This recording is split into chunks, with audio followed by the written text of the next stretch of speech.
Good evening, everyone. Hello and welcome to the Sports Corner Live. We are back once again, that's right, for some international football action. And as you can see on the screen, it is a mammoth set of fixtures tonight because it's a big opportunity for 4 teams to make it into the Euros in a couple of months' time. It's going to be a very enthralling night of action. We've got the Euros to cover, and we've got 2 international friendlies to cover. With these games kicking off in just under 10 minutes' time for the Euros, and the England game, of course, kicking off at 8 o'clock tonight. So without further ado, because we are pushing for time, of course, we've got everybody in the building once again. So let's find out, of course, the teams that are lining up tonight and who's going to be covering each game. But just before we do that, Stephen Jackson is in the stream. He says, hey, welcome to the stream, Stephen Jackson. Thank you very much for joining us indeed. But as for now, should we go to the first game? Let's find out who is covering each game. So, first game tonight is Serbia, who are going to be taking on Scotland. I'm going to be covering this game, of course. I think it's safe to say one of the big standout games tonight across the board in these Euro 2020 playoff fixtures. 3-5-2 today for Serbia. Rajkovic is in goal. Back 3 of Gudelj, Mitrovic and Milenkovic. Midfield 5, Kostic on the left, Lazovic on the right. And then Lukic, Milinkovic, Savic and Maksimovic in the midfield. Up top tonight as a front 2. Is Tadic and Mitrovic. So be interested to see how those two do tonight, of course, Serbia being the home side. And then, of course, I think the team that there's a lot of people who are very excited to see tonight playing off Scotland apparently hasn't come up on my screen, which is very annoying, but I'll read it out very quickly here because it should be on there. Apparently isn't. 4-3 for Scotland tonight is going to be Marshall in goal, back 4 of Robertson. McTominay apparently is playing as a centre-back tonight. Gallagher and O'Donnell in the midfield. Tierney, McGinn and Jack apparently make the midfield. I believe it should be Tierney playing as the centre-back, McTominay as the midfield, but, you know, I'm not the person who picks the squad, so it probably will be for case of Tierney being in midfield. But Tierney's in midfield, and then up top is McGregor, Dykes and Ryan Christie. So they are the lineups for Serbia and Scotland. Apologies that the Scotland one hasn't come up on the screen. I feel like it probably will come up at some point, and I've just put it in the wrong slide. Let's move on to the next game for now. Of course, we are about under 10 minutes away from kickoff, and it's the game between Northern Ireland and Slovakia. Of course, this is another one of those Euro 2020 playoff fixtures. We saw, of course, Northern Ireland go through quite dramatically in their previous game, and Slovakia as well, both going through fairly dramatically. I think both teams went through on penalties. And of course, to cover this game, who else was it going to be to cover Northern Ireland when his mighty Hull City Hull City beast and legend, Josh McGuinness. It's Kieran. How are we doing? I'm doing all right, mate. How are you doing? I'm doing very good indeed. Should we have a look at the lineups? Let's look. Let's have a look. Well, hopefully I've got both town lineups in this time. 4-4-2 for Northern Ireland. Peacock Farrell is in goal. Back 4 of Lewis, Evans, Cathcart and Stewart. Dallas. Midfield 4, Saville is on the left and McGinney's on the right. And Stephen Davis and McNair make up the 2 midfielders. Up top is Connor Washington. And, of course, that main man, Josh McGuinness. And then the away team, Slovakia tonight, going with a 4-1-4-1. Marek Rodak is in goal, Huber Chan on the left, Pekarik on the right with Skriniar and Satka as the 2 defenders. Lobotka as the standalone defensive midfielder. Robert Mack on the left, Rusnak on the right with Hamšík and Kučka in the midfield. And Duda is up top. Big game tonight for both sides. The question is, who do you think is going to win this game? And of course, Slovakia have got a strong side. Do you think it's going to be a tough test for Northern Ireland? Massive test. For both teams, actually. I think Northern Ireland are a good side. I could possibly see them getting overrun in that midfield area because you look at, even you can make a diamond out of Kučka, Hamšík, Duda and Lobotka, all very talented players in midfield. But kind of what we say, Josh, they're lacking an out-and-out striker in that starting 11 if you look at Slovakia. You know, Duda can play there, but that's not his natural job. So I think I'm expecting a close game. I'm expecting a tight game as most Northern Ireland games tend to be, but they're at home. They've got some fans in the stadium, and I know when Northern Ireland play a home game, that place is an absolute cauldron of noise, and I cannot wait to watch this game. Usually it is indeed. Of course, it's a shame tonight we haven't got the fans in the stadium because I'm pretty sure there'll be a lot of fans tonight who would be absolutely ecstatic for a momentous occasion like this. But that is the game between Northern Ireland and Slovakia. Thank you very much, Kale. We'll bring you back in a little moment. We'll make our score predictions if we've got enough time. But we've got under 6 minutes to go until these games, of course, do put your score predictions in the chat. As always, it'd be nice to see what you guys think are going to be the scores for the games tonight. And then, of course, we've got another one of those Euro games going off tonight. One more game indeed. Of course, we already know North Macedonia went through, so that is one of the 4 sides. 3 of these games being played tonight. And to watch this game would have actually been Will. Now, we don't know where he is as it currently stands. Hopefully, he'll be with us soon, or else we're going to probably, I think, KD might go on to the game. Just have a look right now. Apparently, he's busy. So what I'm going to do for now is KD, I'm going to probably say, wouldn't mind covering the game while Will has gone. So I'm going to bring KD in for now. Very last minute and out of the blue, but of course, that's how we roll on the channel. How are you doing, KD?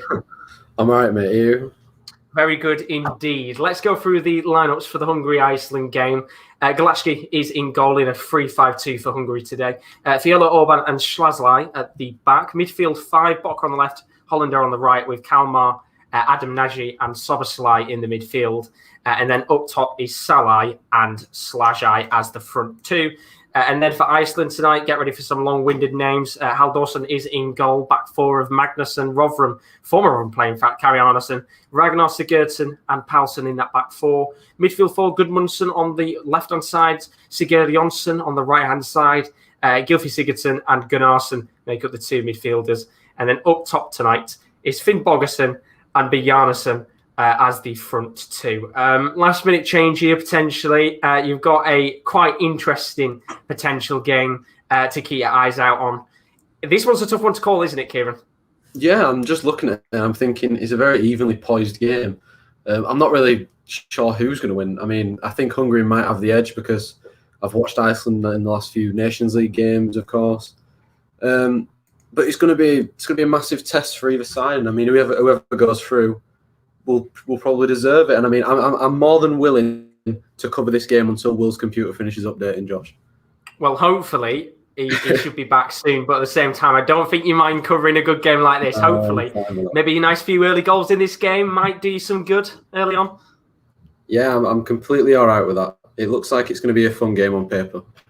Hopefully it is indeed. Thank you very much, KD. We'll be coming back to you. In fact, I'll keep you on the screen because I think the next 2 game we're going to talk about is the other one you're going to be covering as well, of course, if Will comes back. If not, then it'll be Hungary-Iceland. Riley Tyler says, hi, welcome along to the stream, Riley. Thank you very much for joining us. But the other game we're going to talk about is the game that Kieran might be covering if Will can make it in time. England against Republic of Ireland. This one is an international friendly, of course. 2 other important games going on tonight. So England start with a 3-4-3. Pope starts in goal. Back 3 of Keane, Maguire and Mings. Right-hand side is James. Left-hand side is Saka with Mount and Winks in the middle. And then up top tonight in a 3 attacking formation. Sancho on the right, Grealish on the left.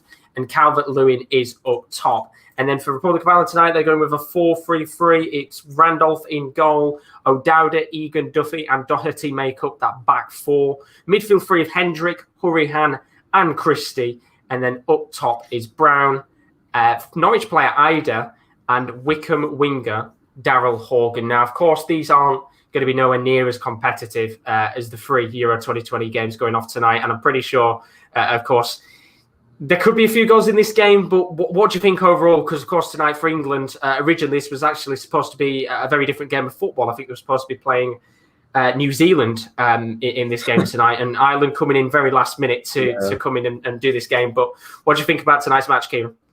I mean, I don't like international friendlies as a whole, but of course, it should be quite a competitive tie. To be fair, I think a lot of our team that we've got out there have been playing really well this season. The likes of Reece James and Saka, they're getting game time. Tyrone Mings seems to be a regular in the England team now. Nice to see DCL starting as well, and I really do rate Adam Ida highly, and I'm excited to see what he can do tonight. Of course, it's only a friendly, so it doesn't mean anything, but I'm excited to see him out there. Hopefully, it's a good friendly indeed. We've seen a couple of decent friendlies already this week with plenty of goals. But, of course, KD will be covering it looks like a fair few games for now while we still wait for Will. But thank you very much, KD. We'll bring you back in a little moment. And we've also got one more international friendly on tonight. And, well, he didn't think he was going to be able to cover it, but Sky Sports saved him at the last second. He gets to watch his USA side take form against Wales, of course, missing Ryan Giggs. It's Rowan. How are you doing, buddy? I'm doing great, man. I'm doing great.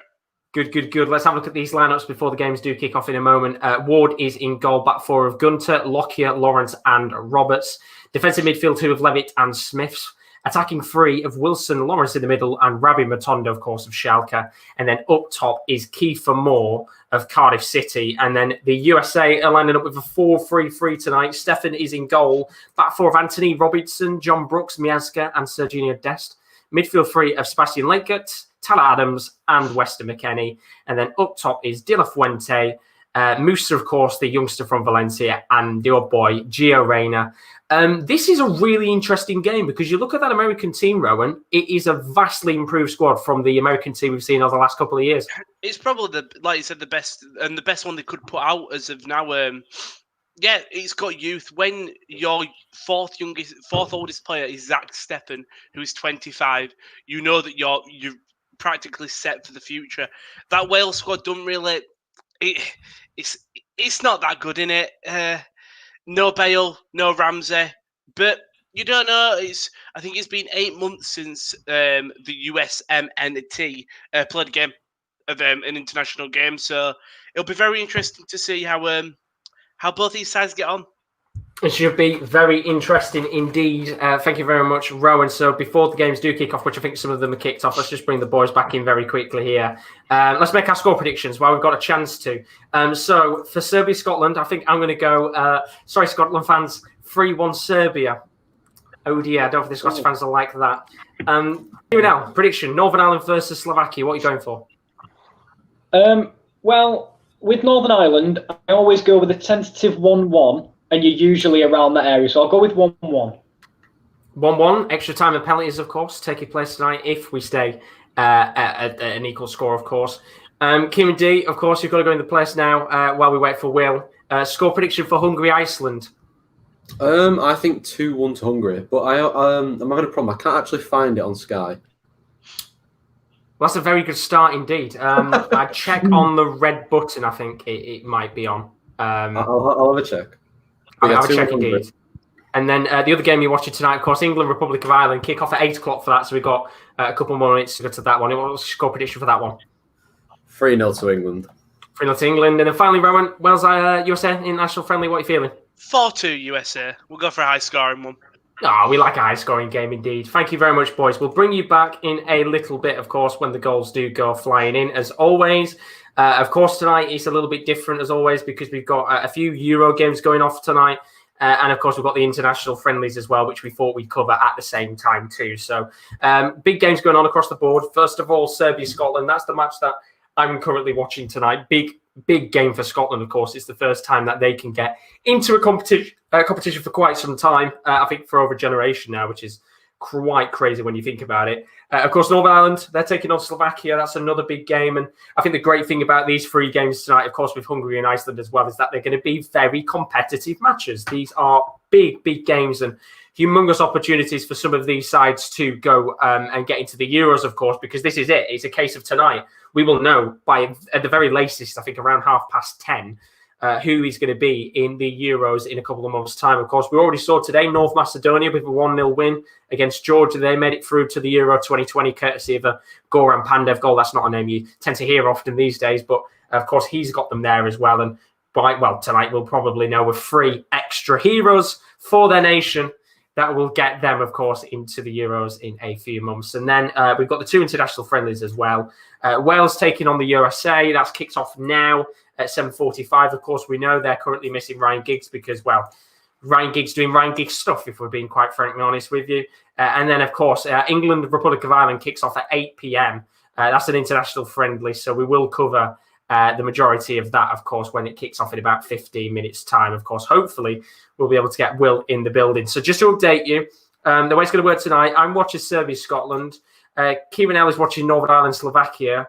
Originally, if Will does join us at some point, he will be watching Hungary, Iceland. If not for now, it'll be KD. He'll be watching it. KD will then also keep his eyes out on the England-Ireland game if Will does come back. If not, then, it's only England, isn't it? And then Rowan will be watching Wales against America. So we're trying to cover all the games across the board tonight. But the main game for now, Serbia-Scotland. We're into about the first 5 minutes of this match. And I have to say, I'm pretty sure I watched Scotland last time we did the playoffs, if I can remember off the top of my head. And I think it was actually quite a boring game of football, if I'm being frankly honest with you. But hopefully it should be better tonight because Serbia, of course, one of the better sides in the Euro playoffs so far. In fact, had a really, really good playoff semi-final. And you look at the players that they've got on the pitch, they've got quite a decent side, you have to admit. There's some very good players in this squad, although it's Scotland here who are coming forward in these first few minutes. It's Ryan Christie, and it's good slow build-up play here. And just looking right now, in terms of the actual lineup, it is Tierney playing as a centre-back. McTominay is a midfielder. So we actually, we obviously now we know that the formations and tactics were a bit wrong there, with McTominay being in the midfield and not in the defence, as it said on the original lineup, which is a bit strange. But of course, we'll have to find out what happens in the game. But Carl's in the stream says, "Hey all, hope Republic of Ireland play well and stay unbeaten against England for 6 games." He does also put congratulations to all North Macedonia. 37-year-old Pandev scoring the only goal. Absolute legend. Great emotional scenes at the end. Certainly were indeed really good emotional scenes. Of course, Goran Pandev feels like he's been about now for the last decade. Well, obviously more than a decade now. It feels like he's been around for the last 100 years. But fair play to him, of course, at the age of 37, still being the hero that North Macedonia deserve. And of course, they now go through into the group that I believe the Ukraine and Netherlands are in. So be interested to see how that goes. And talking about this Serbia-Scotland game, actually, which is the key match of the night, whoever wins this game does go into the group alongside England. Of course, just going to have a quick look here and see with the Euro 2020 groups. And I do believe, as I said, it's more of a case of whoever wins this does go into that group with England. So it is indeed England, Croatia, Czech Republic, and then whoever wins this game will go into the group with us. So we're either going to get Serbia or Scotland. I think there'll be a few England fans out there hoping we get Scotland for the rivalry in the Euros, a competitive game. Of course, that'd be nice to see. Serbia, they'll be hoping they can get in as well because they've already been to the World Cup in 2018. Didn't necessarily do well at all. Got knocked out pretty early on, if I remember. But they've got another chance to make their second European competition in a row. And of course, you look at the team and you kind of expect a squad like this to go far in the competition and to do quite well at the very least, let's be honest. Compared to Scotland, they've got a better side, if we're being truthful with you. The Spain, Sweden and Poland group, that is going to be the winner, I believe, of the game between Hungary and Iceland. So a fairly tricky group to go into there. And then the winner of Portugal, France and Germany, I believe, is Northern Ireland or Slovakia who goes into that group. So, very best of luck, isn't it, really, to either side who gets through that one? Because you're going into the toughest group of them all. It really is the group of death. 3 incredible teams, of course. But we've got it sorted. We have a stream for the Hungary game, which is fantastic to see for KD. So we've got all 3 of our games covered tonight. Of course, England versus Republic of Ireland kicks off at 8 o'clock as we get into the first 10 minutes of action. And so far, not really much has happened at all in this game between Serbia and Scotland. Of course, tonight's a bit more of a, you could say, relaxed goal show. It all depends on what happens here with the big fixtures going on. But in these first few minutes, not really either of the two sides taking a foothold of this game. It's probably Scotland being the better of the two sides so far. And in fact, there might be a chance for them to come forward here. It's Ryan Christie who's dropping deep, plays the ball towards Ryan Jack, who is just past the halfway line. And it's incredibly slow build-up play right now from Scotland, but they're coming forward here, and it's going to be Robertson on that left-hand side. Lays the ball off in the end to Scott McTominay, who has dropped a little bit deep here. So it does seem like McTominay and Tierney will just interchange at periods, although they are pushing up a little bit further here. Potential chance for McGinn to play a ball up to Dykes, who takes his kind of first few touches of the game, but it doesn't lead to anything. Some good build-up play here from Scotland. It's going to be a ball laid off to Ryan Christie on the right-hand side, but it's a hit just a little bit too heavy, and eventually it's going to go out of play for a goal kick. Godelj passed it back to the goalkeeper. And, when you look at that team tonight, let's just quickly look at the team again, of course, that Serbia have got out on the pitch. 3-5-2. They've got some incredible players in there. Milinkovic-Savic, probably being the best of all the players on the pitch tonight. Dusan Tadic as well, another one of the incredible players that they've got in the team. Mitrovic too, struggling at Fulham right now, but still a very good player on his day. So you would expect them to have a fair few chances on goal tonight. The question is, will they be able to put them into the back of the net? We will have to find out indeed. But is Scotland here in these first few minutes coming forward? Doing really well indeed, I think. In fact, we just need a ball from Andrew Robertson, lofted into the box towards Lyndon Dykes, but you just can't get a touch in it in the end. And this back three of Mitrovic, Gadelja, Milenkovic is going to be very interesting tonight because they're three very tall players. Not the quickest in the world. I'd probably say Milenkovic is the quicker of the three players, but a very strong defence tonight. And well, of course, Serbia going with back three, which is something that they tend to go for anyway. But you would expect them to be a little bit more attacking tonight, try and push forward a bit further more up the pitch, try and get that first goal in this game because, of course, it's going to be crucial tonight. As we did say earlier, if it does end in a draw, extra time and penalties could happen. Of course, we had 3 games that went to extra time and penalties in the previous round. So, well, if we could have a few goals in all the games, 2-2s and 3-3s, and then another half an hour of action, then that is the dream. But I don't think that's going to happen indeed, as I believe we're going to get our first free kick of the game here for Scotland. And it's John McGinn who's just gone out... He's just fallen over outside of the box, about 30 yards out. Mitrovic with a foul on the player there. And this is a really good position just in the middle of the pitch right now for Scotland. It's the right decision, actually, from the referee there. Could be a good chance here for the US side to get a lead in this game. Milenkovic has just gone into the book as well. A few words with the referee. Referee, of course, trying to early on in this game lay down the law, and he's also given a yellow card out. But while we have that free kick, we've got a dangerous free kick in that game between Hungary and Iceland. Let's go to KD. Oh, it's right on the line, Josh. Honestly, it potentially might be a penalty. I don't know if the VAR is checking it, but it's right on the line. Helenda absolutely hacks down Gudmundsson of Burnley, and it's right on the edge of the area. Good chance for Iceland to take the lead. It's been a very back and forth so far, but this is definitely in Gudmundsson's territory. I've seen him bang a few of these in before. Gylfi Sigurdsson also there. It'll certainly be a good opportunity for them. Yeah, it's gonna definitely test Galaxy in that 2 free kick specialists here. Of course, you love Sylvie Gigerton. I think he's probably going to take this. It is Gigerton over the wall, and Galaxy's dropped it into his own net, and Iceland take the lead. But it's a Peter Galaxy mistake. He should have easily had that, and it's gone straight through his hands, and he's dropped it into his own net. Iceland lead advantage to the Iceland. Yeah. The pressure of the occasion. I mean, it's going to be nervy tonight for any player out on the pitch, but just how poor of a mistake is that, Kieran? It's straight at him, and as he's jumping to catch it, he's just dropped it behind him. It's not even got any real power on it. I'm sure you'll probably see it on Twitter later on tonight, but there's just no power on it at all. It's straight at him, and as he jumps to collect the ball, he just drops it behind him into his own net, and it's very harsh on Hungary, but of course, mistakes will cost you games, and that might cost them a place in the Euros.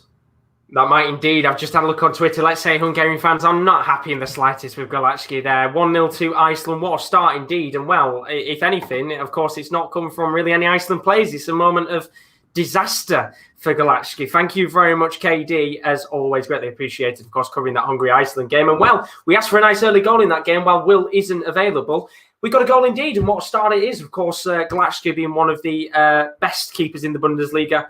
He might want to forget what he's just done in that game against Iceland, of course. You've got to remember tonight is a momentous occasion for some of these players for their country. And, well, is Galaxy about to cost his nation a position in the Euros in a few months' time? We'll have to find out indeed, but it's a very costly mistake. And most importantly, it's the first goal on the board tonight in these fixtures, of course. The ones that we're covering today. It'll be very interesting to see whether they can get back into that game or not, Hungary. But we've said before in the past, when Galaxy has played, he's had a fair few mistakes in the past. And, well, certainly going to be one of that he wants to forget. Very, very quickly, 1-0 to Iceland. Hungary have a lot of work to do in that game. And, of course, going back to the Serbia-Scotland game a moment ago, there was a free kick for Scotland. As I said, not too far out from goal. Really poorly executed from Scotland. And, well, not really much coming from this game so far. 13 minutes on the clock. Still waiting for that first major opportunity of the game. But, yeah, Galaxy there will certainly want to forget that in the Hungary game. Of course, that will go down, according to the Euro website, as a Sigurdsson goal. Of course, not... Well, I was about to say there's not much Galaxy could do. There probably is quite a lot that Galaxy could have done in that situation. But if it does count as a Sigurdsson goal... I don't think they'll care either way here, Iceland, because it means they're one step closer to going through to the Euros. As I said, that's going to take place, I think, around May to June time. Of course, there's a lot of stuff still going on about whether it's going to well, of course, whether it will take place or not, it will take place, but more of a case of where it's going to take place than anything, because we know last year the original idea was to branch it out across multiple nations, but, well, COVID happened, and I don't think that is going to be the situation now. I believe Russia is the favourite to host the tournament, which would be certainly exciting indeed. But we're going to get a free kick here, I think, for Serbia. Kostic, I think it looks like just a 50-50 tackle there between O'Donnell and Kostic. And I think Kostic has got the benefit of the doubt here. So free kick for, I think Serbia is going to be. In fact, I think he's giving it to, yeah, he's giving it to Serbia. I was about to say, I thought he'd given it to Scotland there, which has been very harsh indeed. But it is a Serbia free kick inside of their own defensive half of play. And it's taken short anyway. But first 15 minutes on the clock here. Not really seen much of either side in this game so far. It's been very, very quiet, although I have to say Scotland has been the better of the two sides as we get into just under the 15th minute mark. Lots of work to do here for Serbia if they want to try and get into this game, but it's just right now in the Serbia defensive half of play with Mitrovic, who's going to lay the ball back to the goalkeeper. Rajkovic, of course, plays for Stade de Reims in Ligue 1. He lays it back off to Mitrovic. It's not a convincing ball, and Scotland could break here. Ryan Jack's got the ball back, and he's giving it away almost instantly. Really sloppy play there from Ryan Jack, and Serbia can come forward here. The ball currently with Milinkovic-Savic. He hits a ball long to the path of Lazovic, but great defending at the back there from Andrew Robertson, who, of course, tonight is going to be a pivotal player for Scotland.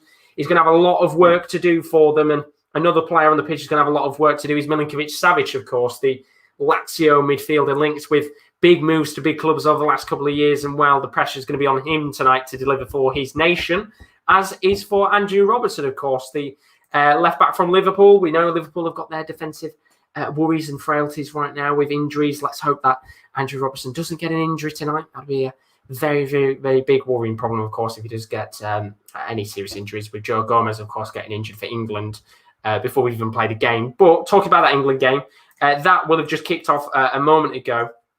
So we'll move that off the screen. England playing against the Republic of Ireland in a friendly tonight, which kicks off at 8 o'clock. We've got a chance here for Serbia to come forward. It's a ball from Lazovic into the box, trying to guide it towards the path of Mitrovic, who just couldn't get a touch on the ball. And eventually it's going to go out of play. But we've had another goal elsewhere. Northern Ireland and Slovakia, the other game going on tonight in the Euro playoffs. Who's up at the scoring, KL?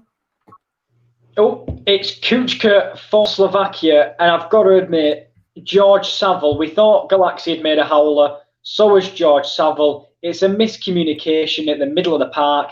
He goes to head it back to his centre-back. His centre-back's too close to him, so it's a free ball for Kuchka to run on, so he's one-on-one with the keeper, and he slots it at the near post. Really poor from George Saville, and it's 1-0 to Slovakia.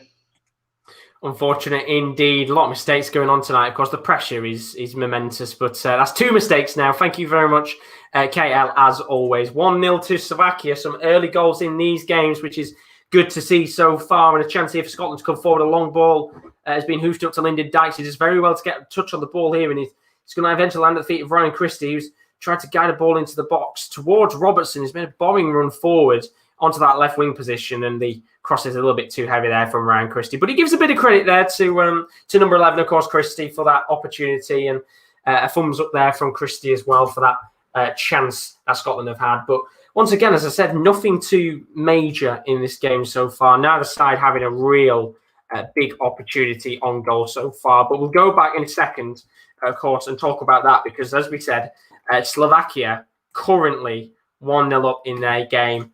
Very, very good start for them indeed. Not the goal I think that either side would have wanted to have conceded across those two games between Slovakia and Iceland. It is Kuchka, as we said earlier, with the goal, a midfielder from Parma.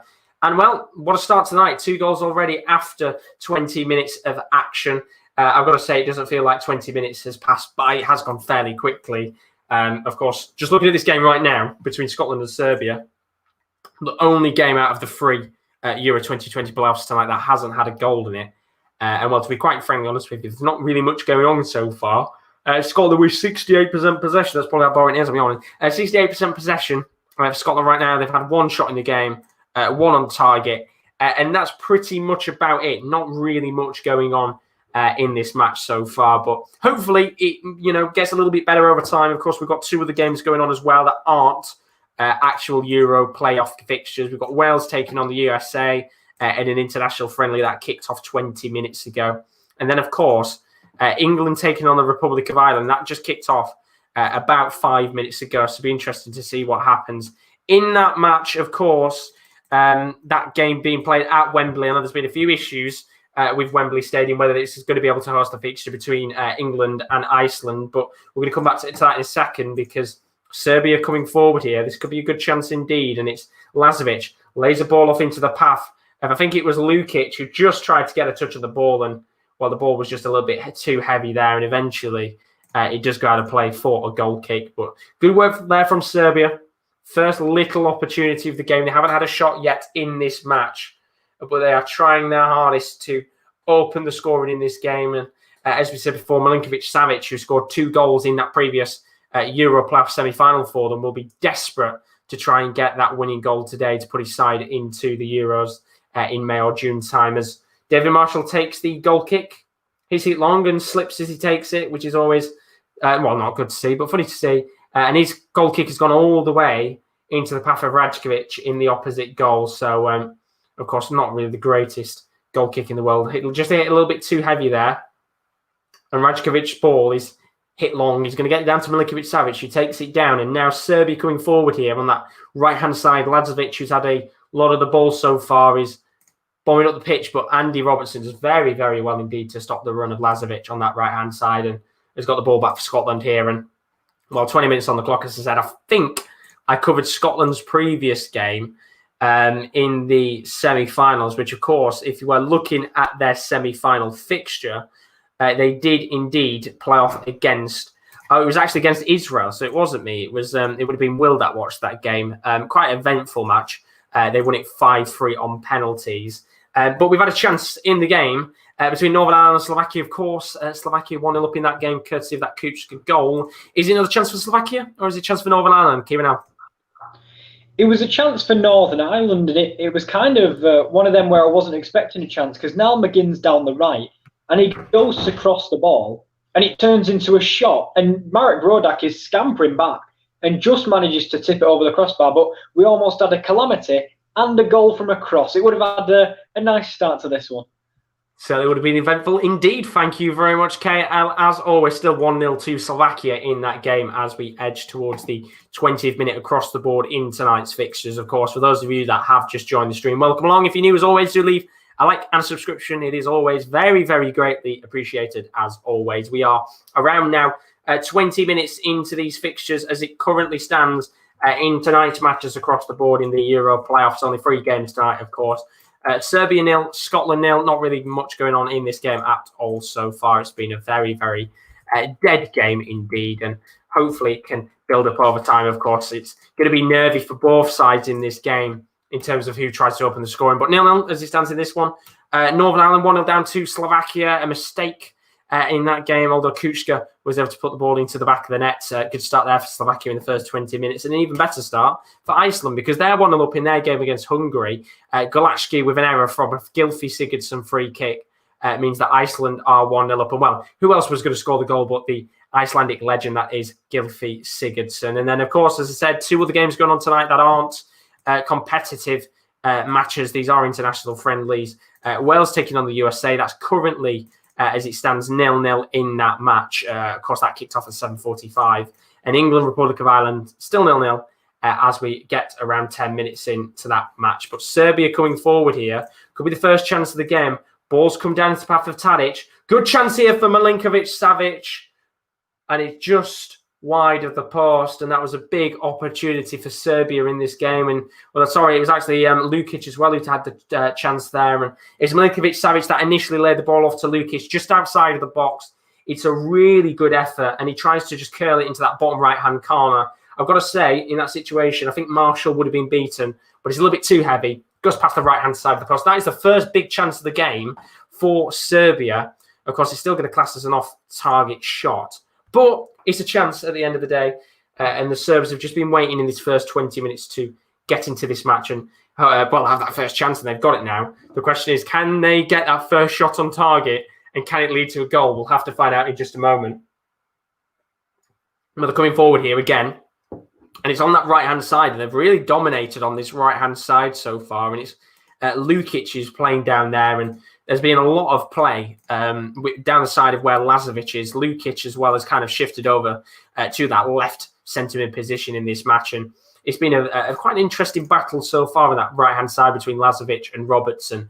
He's done very well indeed. Although there's a mistake here, looks like Mitrovic has just slipped the centre-back. Although he's done very, very well to be able to move the ball up the pitch. He was at the left-hand corner flag in the defensive half of play there for Serbia. Very nearly gave the ball away to Ryan Christie, who could have, well, definitely had a chance on goal at the very least. And Scotland have got the ball back here. But 25 minutes on the clock, Serbia nil, Scotland nil. Still plenty of time in this game for potential other opportunities. But just having a look right now at the Slovakia goal, I just really want to see what happens here. And of course, it is a mistake from George Saville. And oh, wow, it's a very poor mistake indeed. And yeah, it's not something that Saville is going to want to have a look back at in the near future. Let's be honest with you. It's just an incredibly heavy touch from Saville, and it just bobbles all the way through to the Slovakia forward. And well, I say not their finest hour today so far. They're currently 1-0 down in that game in Northern Ireland against Slovakia. Hungary still 1-0 down to Iceland. England 0, Republic of Ireland 0, and Wales 0, USA 0. In that match, of course, that one is an international friendly. Just having a quick look at the stats of that game to see how it's been so far. And well, I can't actually look at the stats because it's not allowing me to search the game, which is quite annoying. So I'll have a look in a moment's time when I can get it up on a different website. But of course, that one is still 0-0. And just having a quick check right now to see what's going on. Apparently, I can't even check. So I'll find out at some point and have a gander. But still 0-0 in that match. Of course, we'll have an update with Rowan. Hopefully at some point, if there's an opportunity. If not, then we'll be having an update with him at half-time. But conditions here between Serbia and Scotland have just got very wet here in Serbia. And I think the referee has just had a pause in play here.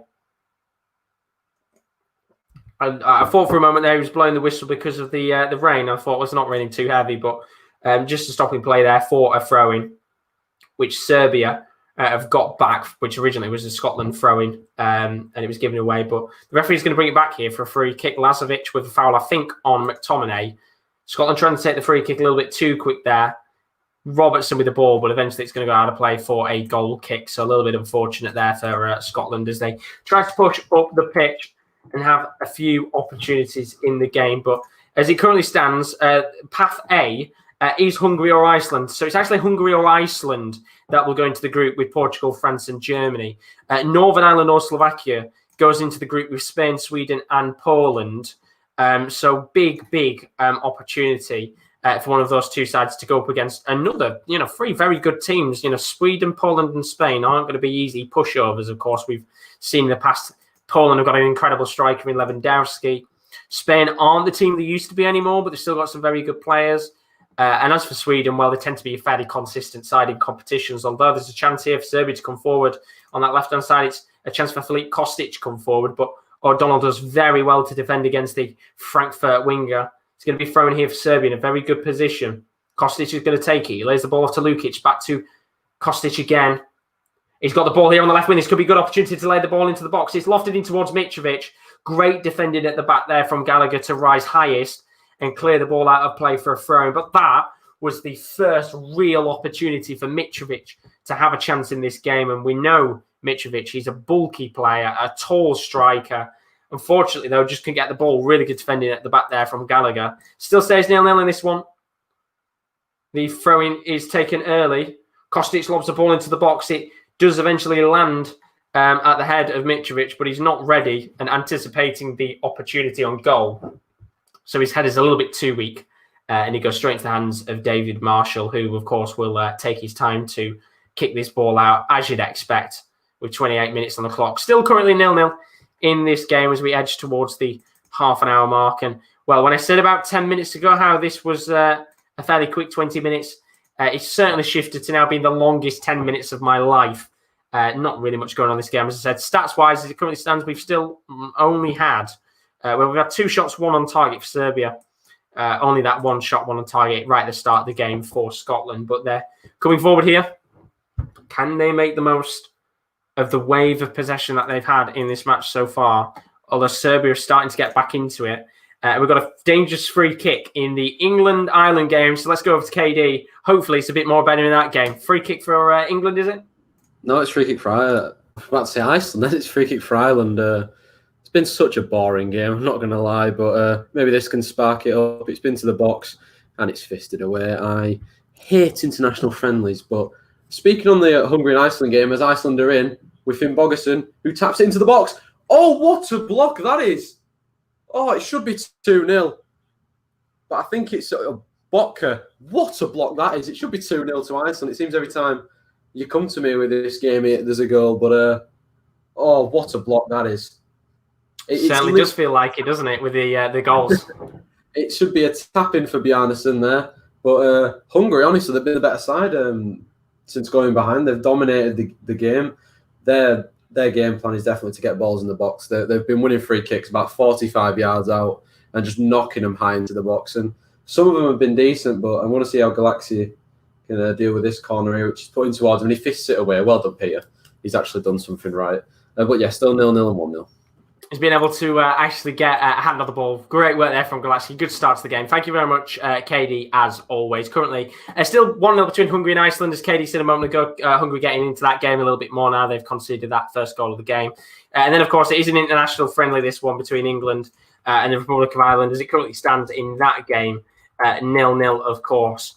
Be interested to see what happens there. Although, as we said, it is only an international friendly, so not really much on the line in that fixture. A bit of a chance for Gareth Southgate to test a few extra players, including the likes of Tyrone Mings and Jack Grealish. So still 0-0 in that match. Now, Kieran Ellis just put in the chat. We'll go to him in a second here, just to ask him about it. He thinks Stuart Dallas is playing with a dislocated elbow or shoulder. Is this more the fact that he doesn't want to come off, or is this more of an injury that he's already had and he's just playing through it for his country? Well, I don't think he wanted to come off because I'm pretty sure he is playing through it. Basically, Josh, I can't tell because I don't want to say that he's dislocated it and then it turns out after the game it was just like a bruised shoulder or whatever. But he clashed with a player. He went off in a heap. He's on the side of the pitch. He's in a heap, curled up in a ball. They've got oxygen around him and everything. And then a minute later, he's back on the pitch, but he can't move his arm from this position. And now he's running around like... I can't tell if they popped it back into place and then, continue from there. Or usually that doesn't really happen. So I don't know what's happened, but he was literally... you don't really get the oxygen unless it's a serious injury. But now he's back on the pitch. So I don't know. I'm impressed if he's played through it. Bit of a confusing situation. He has, as you said, just had a check to make sure he has, it looks like, dislocated something. I mean, the dedication, I'll give him credit. It's good dedication to be able to play on. But I think in that situation, you'd probably want to go and make sure everything's okay before you come back on the pitch. Well, I'm scouring Twitter for like information. If anyone knows like specifically what's going on. And no, I'm just seeing everyone going, how can you not love Stuart Dallas? And admittedly, if he comes on and if he scores the winner later today, he will be like a war hero in Northern Ireland, I'm pretty sure. It would be indeed, as it currently stands, still 1-0 to Slovakia, though. Thank you very much indeed, Stuart Dallas, trying his very best to stay on the pitch. He might have dislocated something. And talking about injuries, it looks like we've had an injury in the game with Ireland. John Egan's come off injured, O'Shea on. KD, the question is... has Egan dislocated anything like what's happened with Dallas? No, I think he hurt his head. I think he headed one of his teammates from one of the corners, and he played on a little bit, but now he's come off. Unfortunate for John Egan, he had an injury towards the back end of last season as well. He's a very good player, but unfortunately he's had to come off injured here. It's a man down for Ireland at the moment. Thank you very much, KD. Of course, not dislocating anything there. Maybe just want to spice up the fixture by headbutting one of his own players. You don't know. But John Egan going off injured there. Ireland, of course, just losing the man for the moment. Probably, as we said, he's already come off in this game. O'Shea coming on in this match early on. Of course, only an international friendly this one, so not really much on the line. And, of course, the question that has been going about for God knows how long now is why are they playing these international friendlies and fixtures in a period where we've got COVID right now, and I honestly don't know why they're playing international friendlies. I really don't. I understand with these fixtures, with the Euros and things like that, I'd expect fixtures like this to be played because they're competitive matches that there's a lot on the line. But with the international friendlies, I don't know why they're being played. We've already seen tonight one injury there with John Egan going down, getting injured, which is certainly not good at all. And be a big loss for Sheffield United as well if it's anything too serious. Which, I mean, in a clash of heads, he should be okay in the long run. It is more of a case of just making sure he's all right with the head injury. But just in general with injuries, we've seen Joe Gomez as well for England. Didn't even get to play tonight because he picked up an injury in the training camp. It's one of those where just play the competitive matches out and leave them behind because they just don't need to be playing these fixtures and get players injured. But we are actually going to go back to that England-Ireland game because we have had a chance. The question is, who's that chance to, KD? Well, finally, this game sparked into life a little bit. It's a chance for England. It's Reece James was really well down the right-hand side, whips a ball in. Randolph absolutely makes a hash of the clearance, went to punch it, and he punched it straight to the feet of Saka, but he did make a good recovery to block the ball off and go behind for a goal kick. It probably should have been 1-0 there, but Saka, the angle was tight for him. But yeah, decent stuff from England, and this game's finally sparked into life a little bit. Thank you very much, KD. Still nil. Gives England the lead. Oh, I was about to leave. There you go. Goal. From the resulting corner, I think it's been cleared away. Someone's put it back in, and the skipper on the night, Harry Maguire, has given England the lead. Unbelievable. Absolutely unbelievable. Thank you very much, KD. 1-0 to England. Harry Maguire with the goal. Just about to leave, he puts the ball into the back of the net. And, well, it's good to see that there's actually been a goal in that game because I've just seen in the chat, nothing's happened in this match. Let's go to Rowan for a moment. Well, there's a bit of a chance. I know there's nothing going on, Rowan, but first 35 minutes of action, who's been the better of the two sides? Oh, it's been all USA more or less. Wales, Kieran had a lovely chance outside the box. He's straight as Zach Steffen, but yeah, it's all been USA. It's been the fullbacks. De La Fuente, he should have put it in. I'm sorry for going quiet. The ball falls from inside the box from nothing. He's trying to control it. He can't control it. It's Levitt who just plays a horrible back pass into the box. De La Fuente just can't control it in terms of bringing it to his foot. And then he tries to hit it on the volley and he just skies it over the net. But that's poor from Dylan Levitt. But that's probably been the best chance of the game. But as I was saying, the fullbacks, Robinson and Dest, have had a really good game in terms of Wales have given them so much space on the sides to drill the ball across but it just hasn't been poked in. But I think USA have looked very comfortable here. Which is good to see indeed. Of course, that's what you like to see from your USA side. Thank you very much, as always, Rowan. Still 0-0 in that game between Wales and the USA. Of course, it's an international friendly this one. We might have a chance of Serbia to come forward. It's on the right-hand side. Ball's going to be lofted into the box towards Pafa Mitrovic. He's not going to get to him in the end, although it will get to Maximovic. He's trying to back heel, and he's giving the ball away to Scotland. And while it looked like they were going to come forward with John McGinn, but Callum McGregor on the left wing has just slipped as McGinn was about to hit the ball towards him, and, well, the chance dies out in that situation. But very unfortunate indeed there. There was a little chance early for Scotland as well. I think it was Callum McGregor who hit a shot. Rashkovic made a very decent save indeed to just keep Scotland out. But really not much going on so far in this game. Fairly 50-50 between both sides, but it's one of those games where you prefer to have a 50-50 match where both teams are really going for it.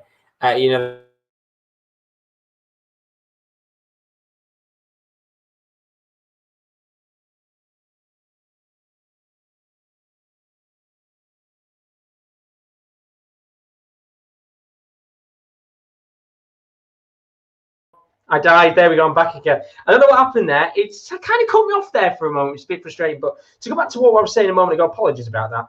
It's one of those games where you look at it and you think you'd like a 50-50 game where both teams are having fairly decent opportunities on goal and things like that. But it really hasn't had anything in it so far. So Scotland have had one or two all right chances, but nothing too major to scream and shout about. Serbia have had that one chance, I think, from Mitrovic, which was probably average at best, you could say, where it was lobbed into the box, but you got a slight touch on the ball. It didn't really kind of lead to anything. And it has been a bit boring so far. And I guess it is one of those things with international fixtures. Unfortunately, they don't tend to really be too good. I mean, we've got more international fixtures to come. I mean, tonight these are specifically friendlies and playoff matches. But we've got the Nations League coming up, which should hopefully be better. We've got some fairly big games going on there, so do keep your eyes out for the Nations League on Saturday and Sunday. Hopefully, for the love of God, these matches are better, because right now, still 0-0 between Serbia and Scotland.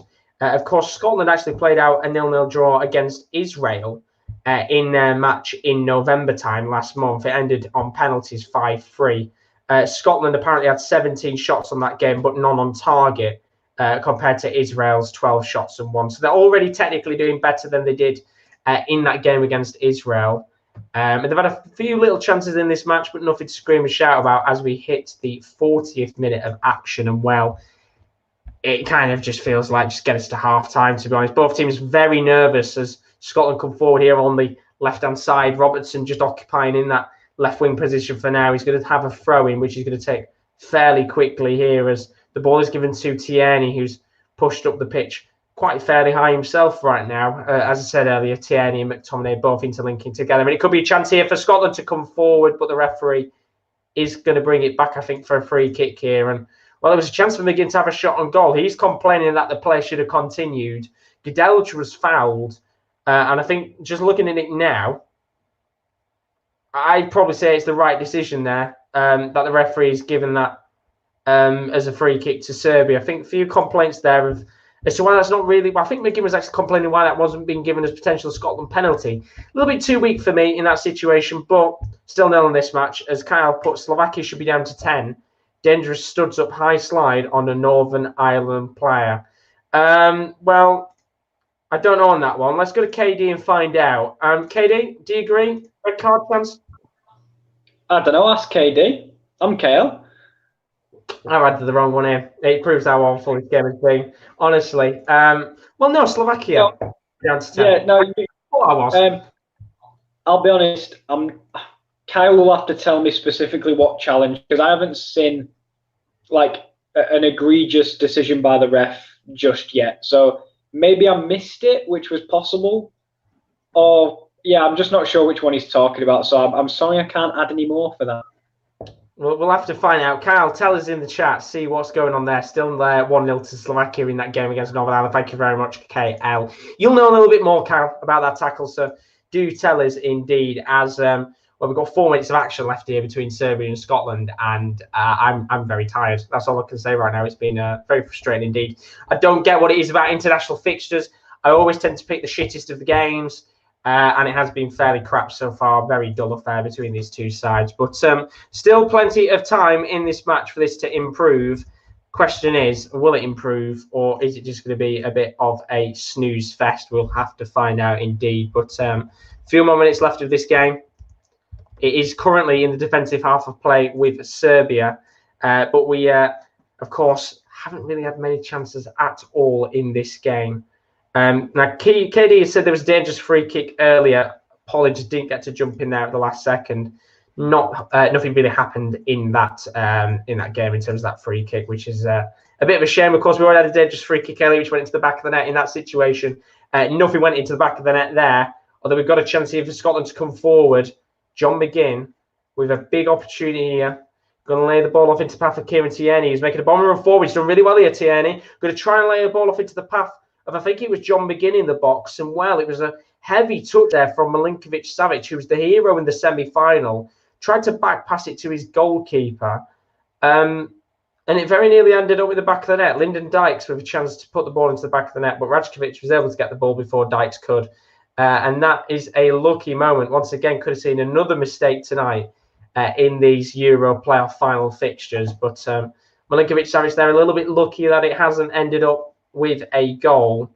And yeah, it has not ended up with anything. And well, I've just seen right now a lot of people saying how boring this game has been so far. And Carlos put, it was the one on McGuinness. May have got the name wrong. I'm very surprised, Kieran, that you haven't recognised if it was a foul on McGuinness. You don't want to see your boy get injured. You don't want to see your boy get injured.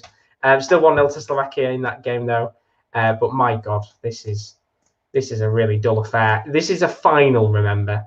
This is an opportunity for two international sides to face off against each other, to try and push towards getting a Euro spot. And to be quite frankly honest with you, do either of these two sides deserve it in terms of their performances right now? Fuck no, they don't indeed. Kieran says, saw the foul, no way a red. Let's bring him in. Let's have a bit of a debate while this game is boring as shit. Northern Ireland, Slovakia. You disagreeing, Kieran? Well, I'll be honest, they never shown us a replay, so maybe it was studs up. But for me, it was like a 50-50. Basically, the Slovakia player had controlled the ball. McGuinness steamed in and prodded it away. And obviously, the Slovakia player was still coming through, to get the ball. So, I don't think it's a red. I think it's a yellow. But I don't even think he got given a yellow, so I can understand why Kyle has brought it up. I did see McGuinness go down. I got worried. I thought my boy was injured. But no, I do know which one he's talking about. I don't personally think it was a red. It definitely should have been a yellow, though. And not even that was given. Like a bit of debate on here. Kyle, you have to tell us whether you agree or disagree with that. Thank you very much, Kyle, as always. Still 1-0 to Slovakia in that game. We've had a free kick here for Serbia, lofted into the box. And, well, it's straight out. Dusan Tadic with probably the worst cross on the night, although we are going to go to England-Ireland in a moment. But yeah, the free kick was about 30 yards out from goal. Dusan Tadic with the worst ball I've ever seen in my life, and it pretty much sums up how the first half has been. But let's go to England, Republic of Ireland, as it currently stands 1-0 to England in that game. Who's had that chance in the match? KD. Well, I don't know what Harry Maguire's had for tea today, but Jesus Christ, he's getting his head on a lot of crosses. It should be 2-0 to England, but for a fantastic save from Darren Randolph, absolutely beautiful save, if you could describe saves as that. Point-blank effort from Harry Maguire, from a header, of course. Oh, what a save that is. Jesus Christ, the Hungary-Iceland game, Josh. Every time you come to me, something happens. Dominic Szoboszlai from about 35 yards out. Yeah, I'm thinking, he's got to be putting this in box. He just absolutely knuckleballs it straight for everyone, and it's a good save by the Iceland goalkeeper. But yeah, still 1-0 in both games.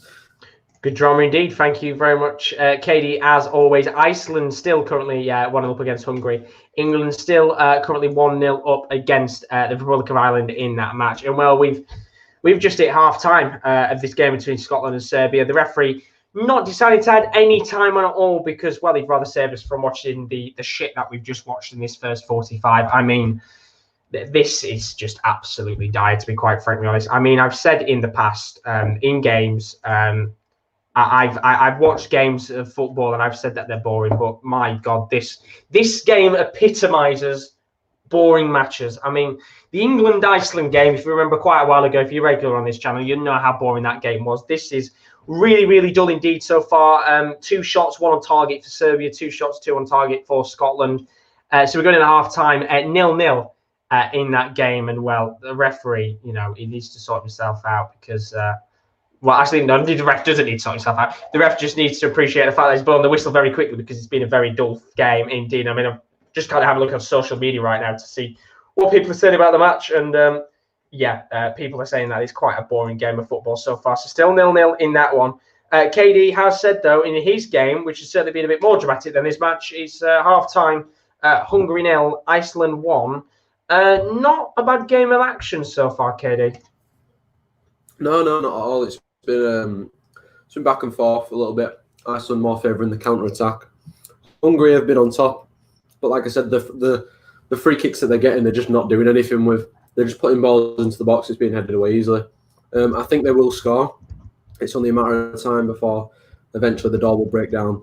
But like you said, I feel the exact same way, to be honest. With it being a final, you'd have thought these teams would be going for it, but it just seems like they're just not at all. There's a real lack of willingness. I just don't think either team wants to lose. Of course, you never want to lose, but there's no one out there, putting their heart on their sleeve and going for it.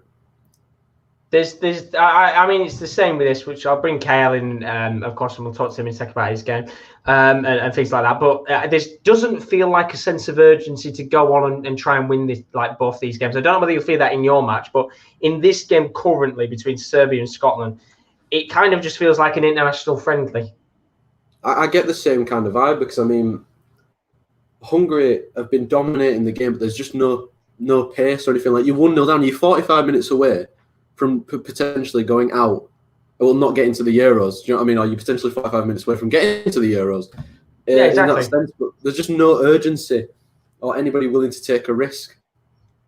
And that's the disappointing part, as I said, the fact that for these teams, of course, that have played in the Euro qualifiers, didn't get through that and then had the chance of getting through in terms of the playoffs yet. We seem to have got to this stage now, and, well, nothing's happening in these matches so far. Although, give credit that in your game, Iceland have taken the lead. It was a moment of madness from Galacki.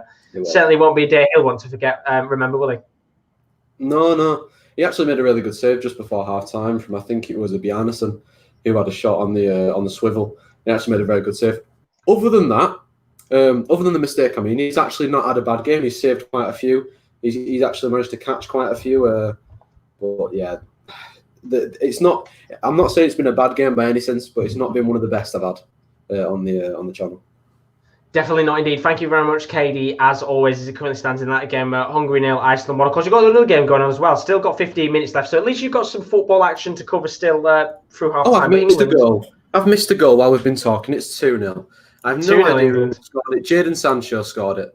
It's 2-0 to England. It's because me and you have been waffling on. I've missed a goal.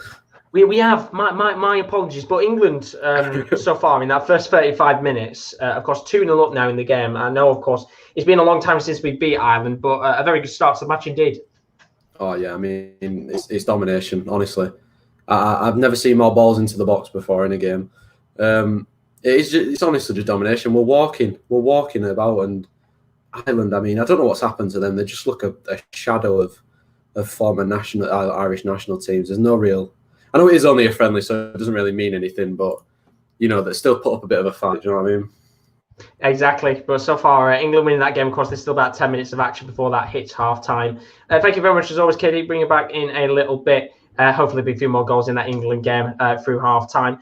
Let's go to the other match, of course, half-time in the game between Northern Ireland and Slovakia. This one also had a moment to forget for George Saville. Slovakia 1-0 up in that game. A lot of work to do for Northern Ireland, Kieran.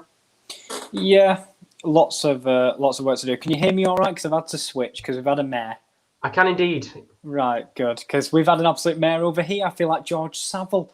Honestly, it was a terrible goal to give away, especially in probably your nation's biggest game since you made the last Euros. No team's been very good, Josh. It's been very similar to something we'll reiterate, I'm pretty sure, constantly during these international fixtures. Not very good in general. And a defensive mistake is what's got a goal in this game. At least we've had one. Exactly. At least there's been one in the game. I mean, Northern Ireland, of course, as we said a moment ago, George Saville with certainly a moment to forget. He'll not want to remember that anytime soon. And as for Slovakia, of course, you have to make the most of the opportunity. What do Northern Ireland have to do with 45 minutes left here to try and get back in this game? And, of course, remember, extra time and penalties potentially if needed. For me, they need to abandon this 4-5-1 because they're not actually playing a 4-4-2, Josh. Josh McGuinness is well and truly out on the left wing. Your reaction there of Jon is exactly everyone's reaction to these first halves, mate. Don't worry about it. But yeah, you know what? Why not in the second half put two up front? Do that and then maybe take off one of your central midfielders and bring on an out-and-out left winger, or keep McGuinness there and bring on Boyce, who was the hero when he scored the winning penalty to get them through. But they definitely need more attacking impetus because defensively they've looked all right. Slovakia haven't really done anything to threaten, and it all came from their own errors. So for me, they just need to be a little bit more attacking. They need to break out of the shell that pretty much all these national teams appear to be in at the moment. Yeah, it genuinely feels like that across the board. But Slovakia, we've won the lead in their game, of course. 45 minutes left from being in the Euros, which would be certainly big for them indeed. But as for now, thank you very much.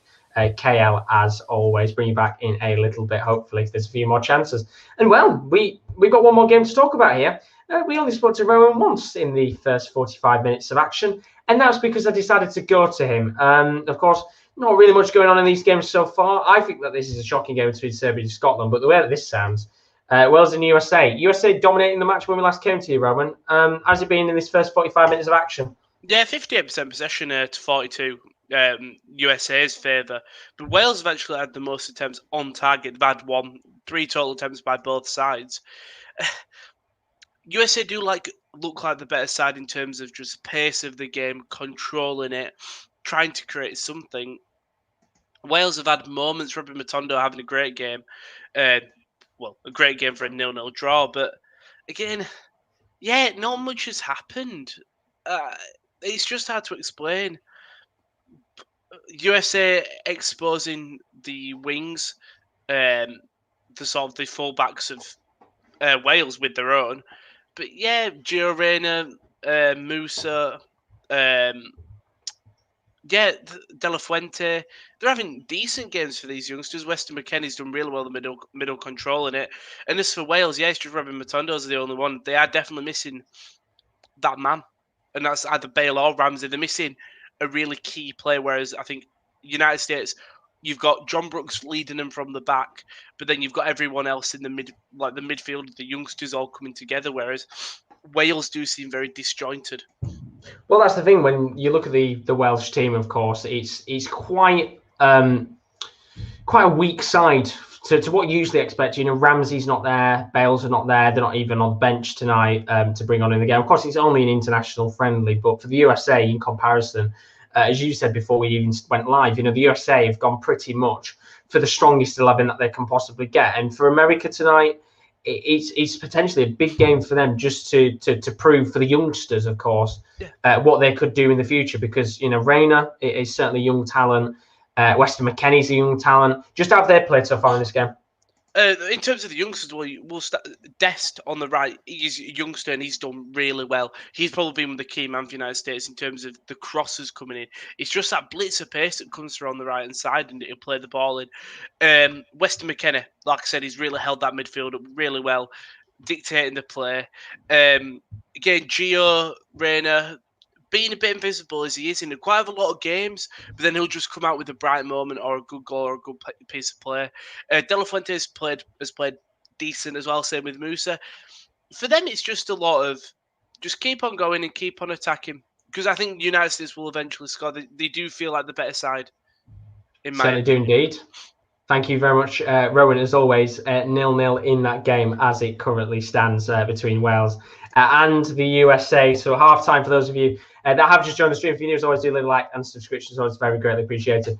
Serbia 0, Scotland 0, Northern Ireland 0, Slovakia 1. Mistake at the back from George Saville means that Slovakia was able to get that goal to open the scoring in that game. Iceland 1, Hungary 0 in that game. It's a mistake from Galacki to put Iceland into the lead. Gylfi Sigurdsson getting credited with the goal.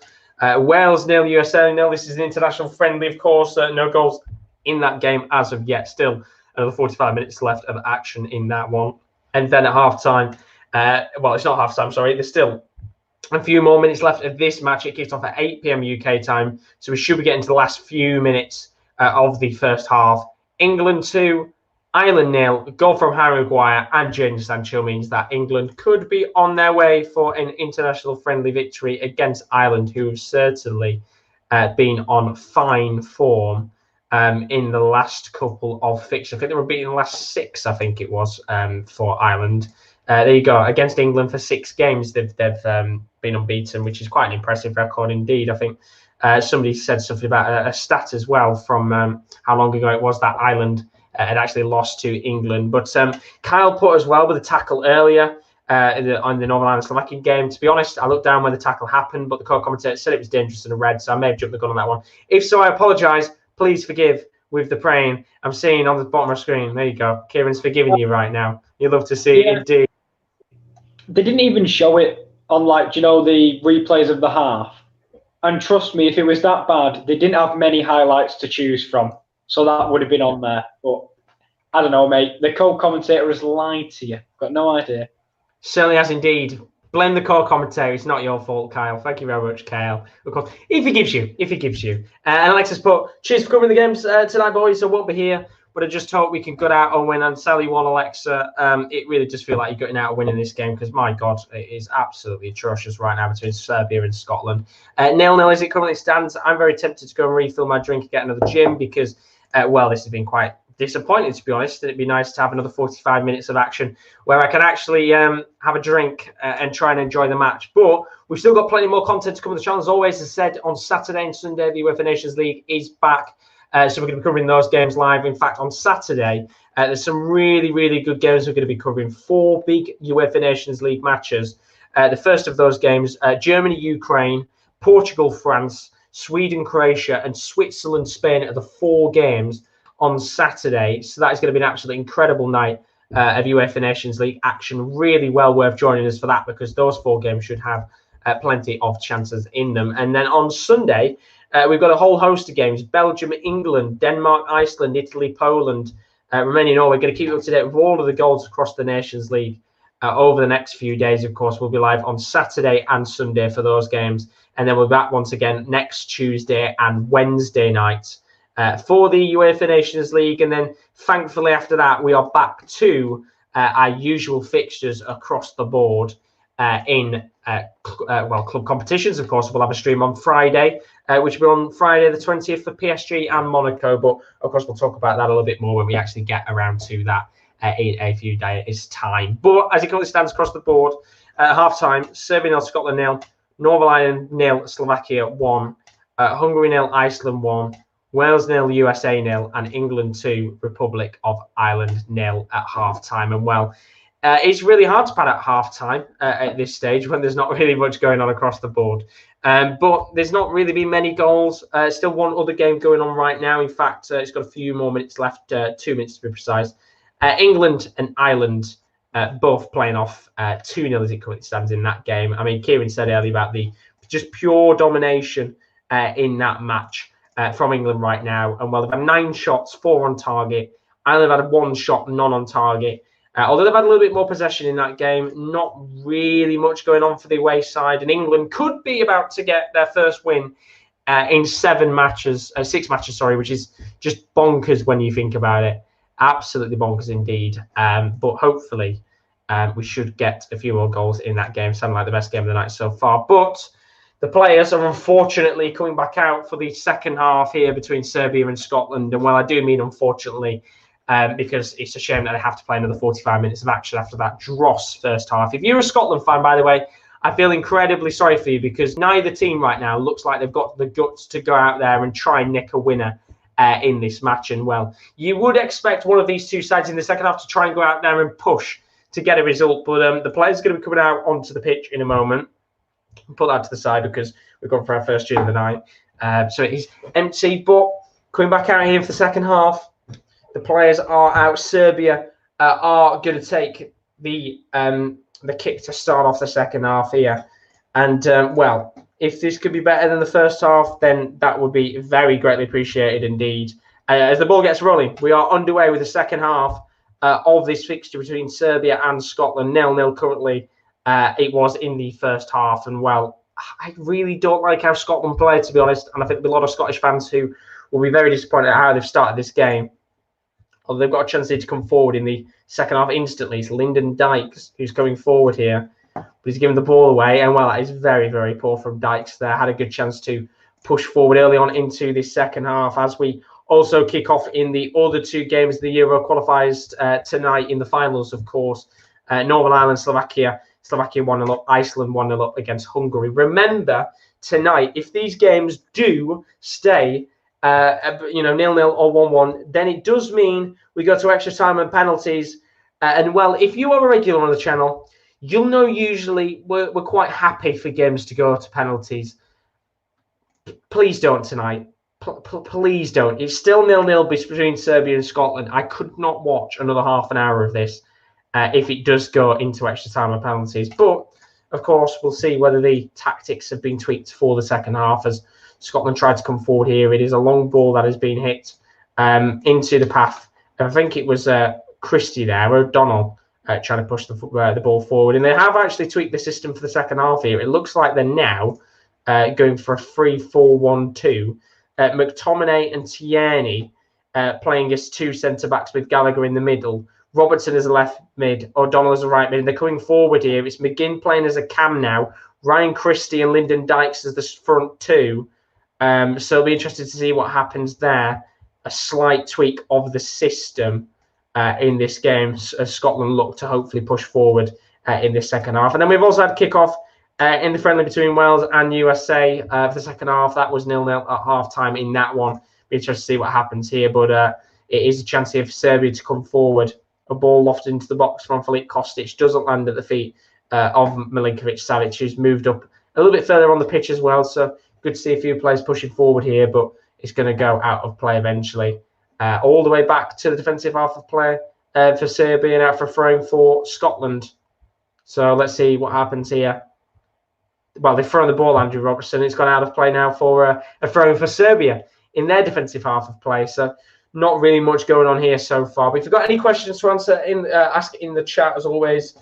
Do shoot your questions here, and it doesn't have to be about tonight's games. It could be about football in general. It'd be very, very, very greatly appreciated at this stage if there are any questions or anything you want to talk about in the chat.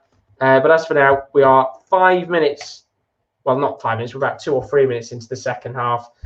Serbia 0, Scotland 0 is the scores currently on the doors right now, and yeah, it's been quite frustrating, to be honest. Not enjoyable to watch. I mean, if you actually go up on Twitter right now, just have a look at what Scotland fans are reacting with this match. I mean, a lot of people saying it's a boring match, don't seem to be capable of attacking Scotland right now. Somebody saying apparently enjoyed the first half of Scotland. I really hope that that's a lie, because if they're watching that and enjoying it, then fuck me. They are absolutely boring as a person. And then an actual Scottish fan as well saying, tell you what, Scotland are boring to watch. Thought I was getting a break from watching Dundee. Well, apparently you're not, because you're all literally watching probably the equivalent of what you're watching club football level. But we've got a free kick here for Scotland. A little bit too far out from goal to be hitting this. I'd say about 45 yards out. It's Goodell who makes the foul and goes into the book with a yellow card. But can they make the most of this set-piece opportunity? We'll find out in a moment, because it is half-time in that game between England and the Republic of Ireland. That is 2-0 to England as it currently stands. KD, been a fairly decent game for England, hasn't it? Yeah, it's been a really decent game to watch, of course. It's a lot of England attacking and Ireland defending. But, yeah, decent game so far. And England thoroughly deserved the 2-0 lead, of course. No real threat from Ireland so far. I hope they come out in the second half and make it more of an entertaining game, because so far, from a well, I'm not a neutral point of view, I'm an England fan, of course, but if you're watching it as a neutral, it'd probably be quite a boring game of football to watch. It's probably a little bit better than what I'm watching right now, but at least he's had the 2 goals in it. I mean, for Harry Maguire as well, another goal to his name in terms of set pieces, and that's Jadon Sancho getting on the score sheet as well. A good result potentially for England tonight if it stays as it is in the second half. Yeah, good result. Like I said, of course, with the players that we've got out there getting experience as well is massive, from the likes of Reece James and Saka, who've been really good. Tyrone Mings also should have probably scored before half-time. He had a shot at the side netting. Yeah, I mean, they're all playing very well. I mean, even Harry Winks is playing well. And Jesus Christ, he is the most average footballer I've ever seen. I mean, Harry Winks playing good. He's certainly something you don't see much. But thank you very much, KD, because we've got a chance here for Scotland. Oh, why they're so awful. Andrew Robertson with a chance. No, it wasn't. It was Lyndon Dykes had come forward, basically, on the left wing, had a really good chance to spray a ball in the box, which he does. Sees the run of Robertson on the left-hand side. You think in this situation, Robertson is going to just smash this into the back of the net. His shot is a little bit too heavy. He goes over the goalkeeper, over the goal, and out for a goal kick. And that's the result of the game so far. Neither team really having a good opportunity. But as for England and Republic of Ireland, 2-0 up right now. England, of course. Thank you very much, KD. Of course, you are coming out of the game between Hungary and Iceland. So we'll keep you coming back in the meantime with that fixture. But England can go in at the break 2-0 up. And, well, that was a big chance there for Andy Robertson. Of all people, you'd expect him to put it in the back of the net. You know, yes, he's a left back, but he has fairly decent finish at the end of the day, and he doesn't have to put a great deal of power on it. But Scotland here looking a little bit better in these first few minutes. They're coming forward yet again here. It's McTominay is coming forward. Well, he's playing as a centre back on the right hand side. He's now on the right wing, going to lay a ball off into the path. And I think that is O'Donnell who's pushed forward here. Scotland looking a little bit more attacking in the second half, which is good to see, because it was a little bit of a dull affair here. Although they're coming forward, McGregor lays the ball off into the path of Ryan Christie, who's just at the edge of the box here. He takes the shot on, and he's in. Ryan Christie might have just put Scotland about, 40 minutes away from being in the Euros. And I didn't think, if I'm being honest with you, it was the greatest of efforts at all. It was a low-driven shot that has just gone past Rajkovic in the goal. And that is a big opportunity for Scotland. And, well, as I said, Scotland looking a little bit more attacking in the second half in the first 5 minutes. And it might have, paid off quite well here, because it's Ryan Christie who could be the hero for Scotland. 1-0 to the good. And, well, I'm just looking at the chance now, as I said, just taken outside of the box. And I think Rajkovic has to do a little bit better there, if I'm being honest with you. just looking at it right now to see whether any of his players are in the way in terms of his view. It hits the post, goes into the back of the net. Scotland have taken the lead and, well, might actually open this game up now. 1-0 to Scotland. Big goal. Ryan Christie. Let me just update that. There we go. 50 minutes on the clock. 1-0. Might get this game a little bit lively right now, but let's go to KD because there has been a chance in this game between Hungary and Iceland. Who's had that chance to the second half, KD? Well, I didn't know Hungary had any 5-star skillers. And also, Sazali, the striker, he did a roulette backheel pass to Salai, the defender. It was like the Spider-Man meme because they're both A.Sazali. And I'm like, hang on, who's took that shot? Who's passed it? But yeah, what a block from the Iceland defender. Honestly, there was one earlier in the game, blocked by Botka over Hungary. I think this one might be a little bit better because he has blocked it and it has flew. Honestly, Sazali's hit it with so much power and precision. It's probably going bottom corner, but he blocks it and it flies over the crossbar. It should be 1-1. But yeah, I did not know they had two players with the same name, one playing up front and one playing at the back.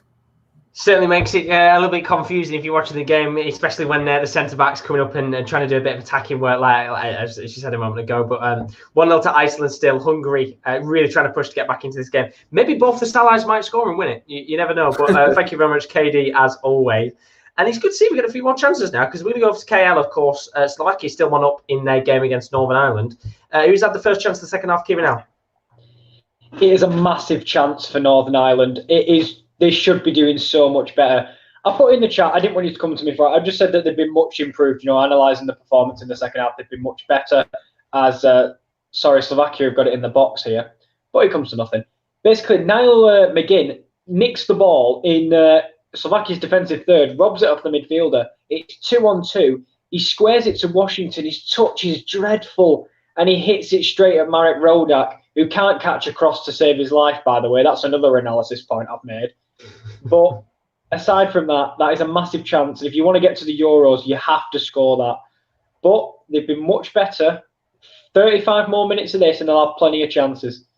Hopefully so. Thank you very much. Kieran, as always, Slovakia still 1-0 up in this game against Northern Ireland. But going back to Serbia, Scotland, Scotland looking so much better already in these first 10 minutes. As I said, pushed up the pitch a little bit more, tweaked the system, gone for free at the back with McTominay and Tierney as the two centre-backs. Robertson playing more as left mid now than a left back. And it seems to be working quite well here. They've had a few little small opportunities in this game, although with a free at the back, you'd expect them to have a little bit of space for Serbia to work into, which they're doing right now. And it's Filip Kostic on this left wing.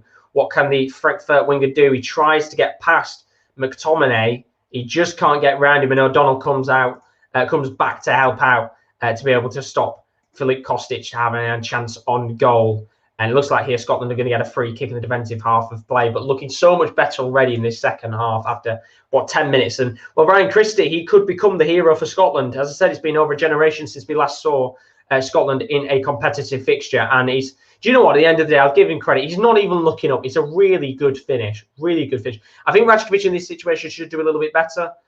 He goes off the inside of the post, which is always nice to see, when shots come off the post and off the bar and things like that. But it's a really, really good finish from Ryan Christie. And, well, Serbia have got it all to do now. The team which, let's be real, if you look at the two teams on paper, they're a better side, Serbia, although there has just been a chance here. And, Ryan Christie again nearly got a double in the game. And, Rajkovic has hit the ball and it's come back to Scotland here. And they could have another chance. It's a ball from Robertson laid off to Ryan Christie inside the box, but good defending at the back there from Gudelj, who, of course, is on a yellow card. He's able to clear the ball away, and eventually his clearance has actually landed at the feet here of Tadic, who's gone down calling for a free kick. The referee waves that chance away, and we continue on with this game. But just looking at the chat right now, we've got a little bit of a break in play. Carl's put, did you see that Rangers hammered Hamilton 8-0? Incredible result for Rangers, of course. Mad game of football. I think Rangers for a few weeks now have looked like a side that's going to go on and smash someone up in a game. And, we thought maybe the Benfica match was going to be the time where they smashed someone up. They didn't.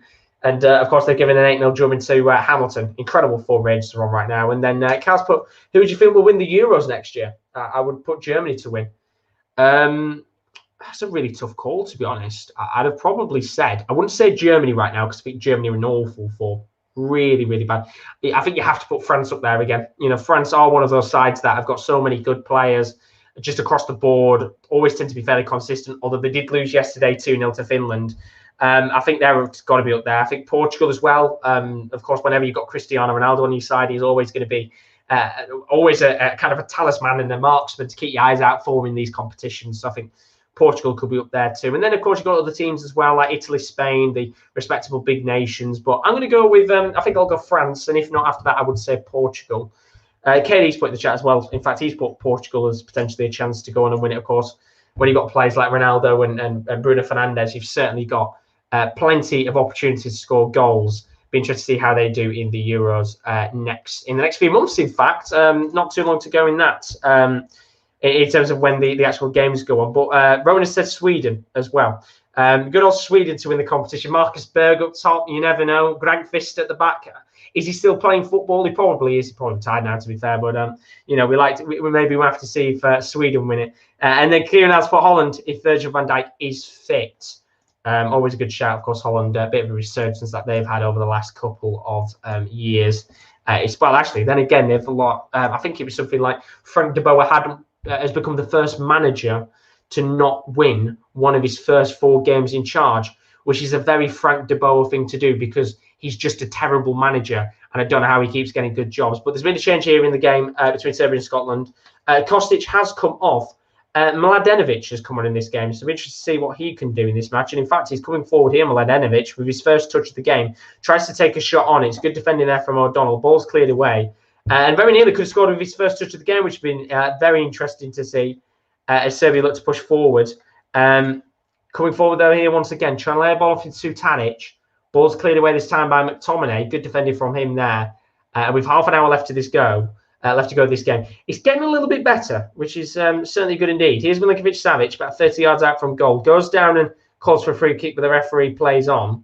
He's got the ball back here. Some good football from Serbia, but once again, not really had many opportunities in this game. In fact, still only had 2 shots, 1 on target, in comparison to Scotland's 5 shots with a 3 on target. Although they've got a chance here. Mitrovic inside the box, lays the ball down for the path of Milinkovic-Savic. Then it's going to lay it off to Maksimovic in the midfield, the Getafe defensive midfielder. And eventually, it isn't going to come to anything. And Scotland have got the ball back indeed. Although really good work there from Tadic. He's got the ball back once again. And Milinkovic-Savic tries to flick a ball into the box towards the path of Mitrovic. And while they're calling for a handball here, Mitrovic is calling for a handball.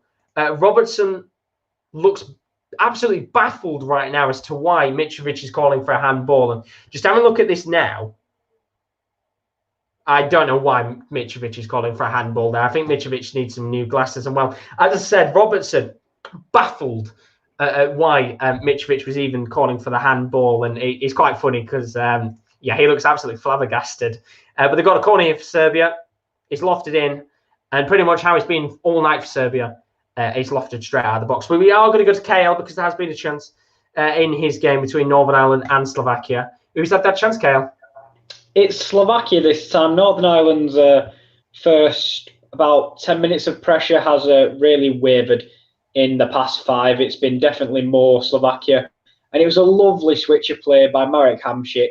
Pekarik took a touch and it went to Rusnak, who took it inside, shot across the keeper, but he hit the side netting. The net did bulge, but on the outside, sadly. It's a shame indeed. We'd like to see the net bulge with a few more goals tonight across the board. Thank you very much, as always, Kieren L. Still 1-0 to Slovakia in that game against Northern Ireland. We are now under half an hour away from these sides potentially being in the Euros next season. Serbia against Scotland. Scotland leading this game courtesy of Ryan Christie. Remember, whoever wins this game will go into that group alongside England, Croatia, and the Czech Republic. Then also Northern Ireland taking on Slovakia. They will go into the group between Spain, Sweden, and Poland. As it currently stands, Slovakia will be the team going into that group. And then Hungary are losing to Iceland. Unfortunately, one of those 2 sides has to go into the group of death, which is Group F, alongside Portugal, France, and Germany. But either way, I think both sides will be very happy if they could make it there and just have that experience of European football in a Euro Cup competition, of course, as always. We've got a few more changes in these matches, though. Of course, Kieran is watching that game between Hungary and Iceland. A few changes now in that game for Hungary. Kalmar has come off. Siger has come on for Hungary. And Fiola has come off for Lovrencic, the Hungarian.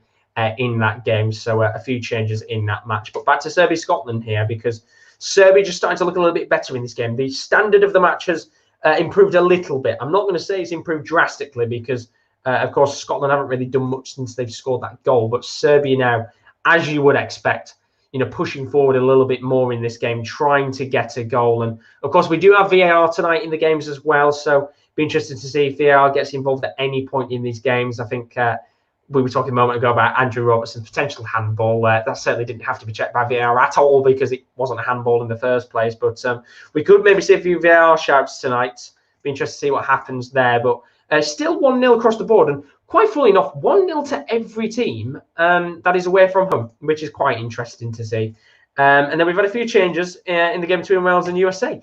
We haven't actually spoken to Rowan since the second half has started that match because we're over an hour in. And, well, I could just see Rowan yawning on my screen right now, which is, not surprising, of course, because I think the majority of these games are going to make us yawn. Although Scotland in here, could be a good chance of Ryan Christie. Good defending at the back there from Milenkovic. Really good chance for Scotland again. Good to get a corner here. But a few changes in that game in the international friendly. Dan James and Johnson have come on. Kiefer Moore and Rabbi Matondo have come off. And then there's been a yellow card in that game for Hungary and Iceland. Schlazai, the centre-back, has gone into the book in that game. So still 1-0 to Iceland. But we've got a corner here for Scotland. Can they put the ball into the back of the net? It is going to be McGregor who whips the ball into the box here. It's lofted in. And, well, it's McTominay who gets his head onto the ball, but it does go out of play for a goal kick. And, well, not the most powerful of headers in the world. Did connect with it, but not connected well enough to put it into the back of the net. And, of course, that goes out of play for a goal kick, which Ratchkovic is going to take fairly quickly indeed, as, of course, they push to try and get a winning goal in this game. But just having a quick look at the across the board tonight, in terms of the statistics of these matches, well, things were a little bit quiet over the last 25 minutes. So as it currently stands, I mean, when you actually look at the Hungary-Iceland game, it's not been a bad game at all. Hungary, we've had 10 shots, 5 on target. Iceland have had 10 shots, 6 on target. But Hungary have had 73% possession. Iceland have had 27. Of course, Iceland 1-0 up as it currently stands, which is mad when you think about it, because Hungary well and truly dominating the game, but just can't quite seem to get the winner in the match, of course. And Iceland probably doing what they do best, holding on and getting clutch results. Still got 25 minutes left in that match, of course. So that's the game between Hungary and Iceland. Serbia, Scotland, of course, already looking at this game. 3 shots, 1 on target for Serbia, 6 shots, 4 on target for Scotland. Serbia starting to dominate possession, as you would expect, as they try and push for a winner. And then Northern Ireland, Slovakia. That looks like it's been a fairly dull affair as well. Northern Ireland, 6 shots, 1 on target.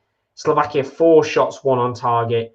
Very even in terms of possession. 51% for Slovakia, 49% in that game for Northern Ireland. So, of course, fairly even game with plenty of time left in that match. But we are back underway in the England-Republic of Ireland game. That kicked off at 8 p.m, which means it's only just kicked off for the second half. Pope's come off. Dean Henderson has come on, which is good to see, because I think there's been a lot of people screaming out to see Dean Henderson in an England shirt. And, well, we now finally get to see him for the next 45 minutes, of course.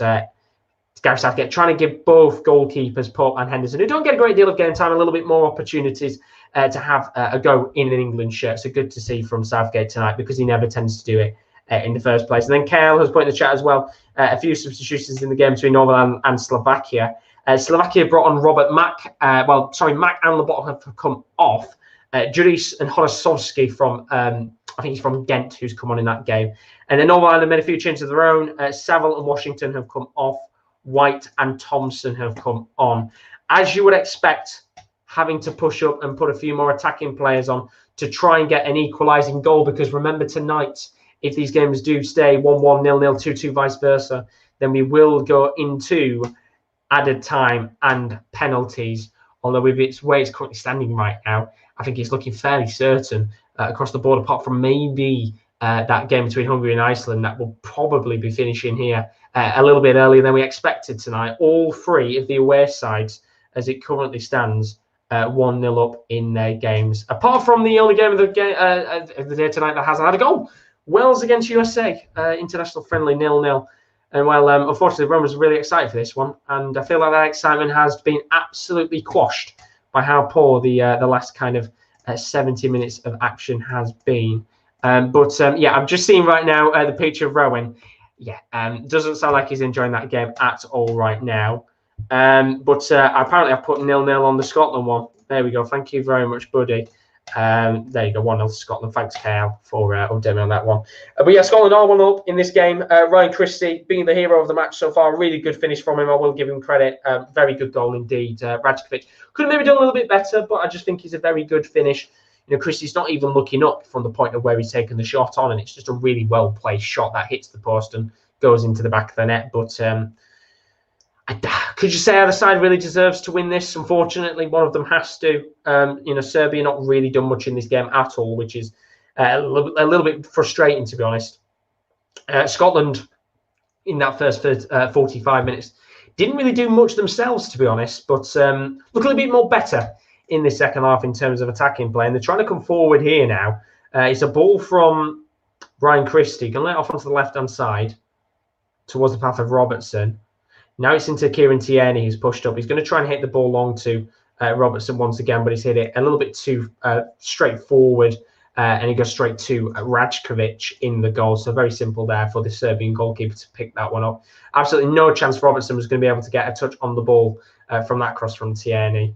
And going back to the point earlier, Serbia have been incredibly disappointing in this game. Not really done much at all, and considering they've got quite a few decent attacking players on the pitch, just doesn't seem like there's any attacking outlet right now to get them back in this match. And they've given the ball away here, and this could be good chances.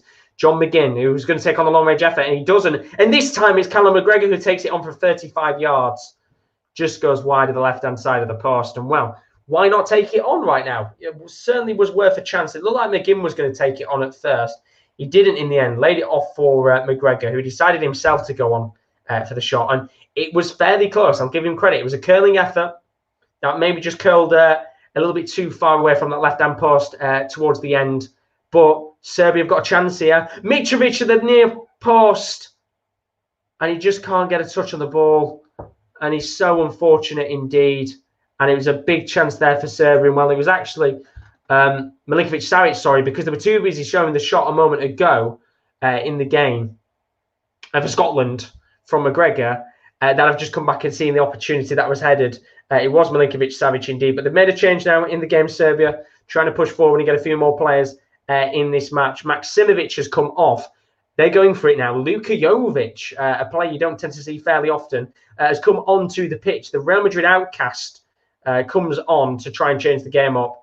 And they made another change as well. Milinkovic-Savic has come off. And LA Galaxy winger Katai has come on in this game with 20 minutes to go. So they've really changed it up now. And this could be a big chance because Ryan Christie's got the ball. He's got a really good chance to come forward, although his touch is a little bit too heavy. Still got the ball. He's inside the box on the left wing. Ryan Christie. Oh, it's just wide of the mark. And he's put his hands on his head because he knows how big of a chance that was to really kill this game off for Scotland and put them through to the Euros. And it was a long ball from Marshall that just bobbled all the way past the back four that Serbia have currently got going on. And, well, Christie there, maybe a little bit too heavy with his touch. I think he definitely would feel like he should have put that into the back of the net. Still stays 1-0 to Scotland with just under 20 minutes of action left. And big chance indeed for Scotland to really kill this game off. And they're coming forward now. And I have to say, it has got better for Scotland in this second half. Much improved from that dross of the first half as they look to try and kill this game off. And, well, yes, there's going to be space now as Serbia push forward. But if they can get another goal in this game, I think the game is truly dead and buried. We won't see Serbia get back into this. But they've got Jovic on now, Serbia, trying to push forward here and get that equalising goal. And, well, they've got Mitrovic on, they've got Tadic on, and now they've got Luka Jovic as the referee just goes to talk to the Serbia. As I think he's gone to talk to both managers just to calm them down. I think they've had a few words a moment ago. But just in that Ryan Christie chance again, how big of an opportunity was that for Ryan Christie to put Scotland to a 2-0 lead? His effort is curling and it just goes wide of the mark. And he's been by far the best player on the pitch tonight because they've got a free kick now, Scotland. Just towards the right wing, it's Mitrovic who fouls Ryan Christie. And there could be a very good chance indeed here for Scotland to put this into the box. But we've got a change in that game between Hungary and Iceland. Nikolic has come on. Hollander has come off for Hungary. I'm going to assume that that is the Nikolic who played for Chicago Fire, I'm guessing. That's come on, unless that is another Nikolic. But we've got a free kick here for Scotland. Can they make the most of this set-piece opportunity and really kill this game off with 18 minutes to go in this match? They are sending forward their defenders as O'Donnell comes up. And it's going to be Ryan Christie who whips the ball into the box here. Let's see what happens. Ryan Christie, the man of the night so far, lofts the ball into the box. It's a really good ball into the box. The ball is bobbling. And I think he's going to go out and play here for a Scotland throw-in for a corner, I think. It was eventually Milinkovic who cleared it away. They've looked really nervous at the back tonight. Serbia is going to be a corner for Scotland. And they've looked so nervous at the back, Serbia. Really, really nervy performance from that back three, which has included Milinkovic, Mitrovic and Gadelj. And we have a corner here for Scotland, which Ryan Christie is going to take. And I've got to say, he's been fantastic tonight. Set pieces have been brilliant as he tries to take this corner. Can he put the away side 2-0 up? He's going to lob a ball into the box. It's a powerful curling ball. It's going to come all the way out to the edge of the box. It's going to eventually land at the feet of Ryan Christie once again on the right wing. Can he lob a ball into the box here? He does indeed. It's a really deep ball towards the right-hand side of the post. And it was actually McTominay who looked like he was going to try and run onto the ball, but the cross is a little bit too heavy and it doesn't come to anything, unfortunately, for Scotland there. But we're getting changes across the board tonight now. Hungary and Iceland's had a few more changes, this time for Iceland. Gudmundsson and Bodvarsson have come onto the pitch. Gudmundsson and Finn Bogerson have come off. So a few changes in that game. And then Rowan has said Adams and De La Fuente have come off. Cardozo and Lanas has come on. And finally, there's been a chance in that game between Wales and USA. This is the first chance, by the way, we've come to Rowan to in 75 minutes of action. Rowan, as mad as it is to say, who's had that first big chance of the game? Well, in fairness, in this game, there have been chances, but nothing to come and talk to you about. Like, the keepers haven't been massively tested. But it's the first time Danny Ward's been really tested, having to make a proper save. And it's the sub Lanes just steals the ball. Don't know who is it off in the midfield. It might be in Levitt.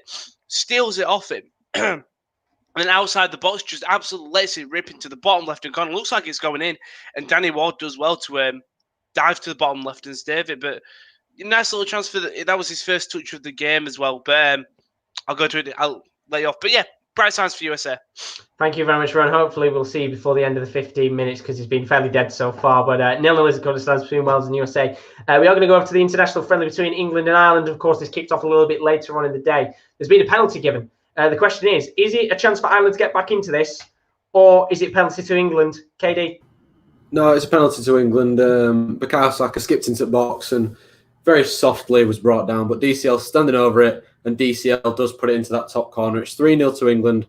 I'm sure KL will be happy about that. But yeah, good little move from England to actually win the penalty in the first place, and they're deserving of the 3-0 lead. They've absolutely dominated. Definitely a dominant performance indeed. You've seen KL with the fist bumps. He's happy. He's loving it right now. DCL with another goal to his name. But 3-0 to England against Republic of Ireland. Thank you very much as always. Kieran will come back to see if there's any more chances in the two games you're covering tonight, of course. Unfortunately, Will couldn't join us tonight, which is a real shame, but hopefully we'll get him back soon for the Nations League fixtures. On Saturday, of course, if you're new to stream, as always, do leave a like and subscription because that is what is coming up on Saturday night. We have got some incredible action in the Nations League. Germany, Ukraine, Portugal, France, Sweden, Croatia, and Switzerland, Spain. The 4 games we're covering live at 7:45 on Saturday. But we've got a corner here for Serbia that's lofted into the box. And like every single set-piece opportunity Serbia's had tonight, it comes straight out of play and nothing comes of it. Really, really disappointing indeed. Although they're going to get the ball back here. Ball's lofted into the box. Really good clearance from Dykes of all people. Although it's going to get lofted back in again. And nervy times here for Scotland because that very nearly landed on the head of Mitrovic. Although it's going to go out of play here for a corner, I think. So big chance there for Serbia to get back into this. Really putting the pressure on now on Scotland with 14 minutes left. So they've got a corner here. It's going to be whipped into the box in a moment's time. Can they put it into the back of the net? So it's lofted in by Lukic. Doesn't come to anyone in the end, and it's going to come outside of the box, about 40 yards out to Serbia. Quick forward once again here.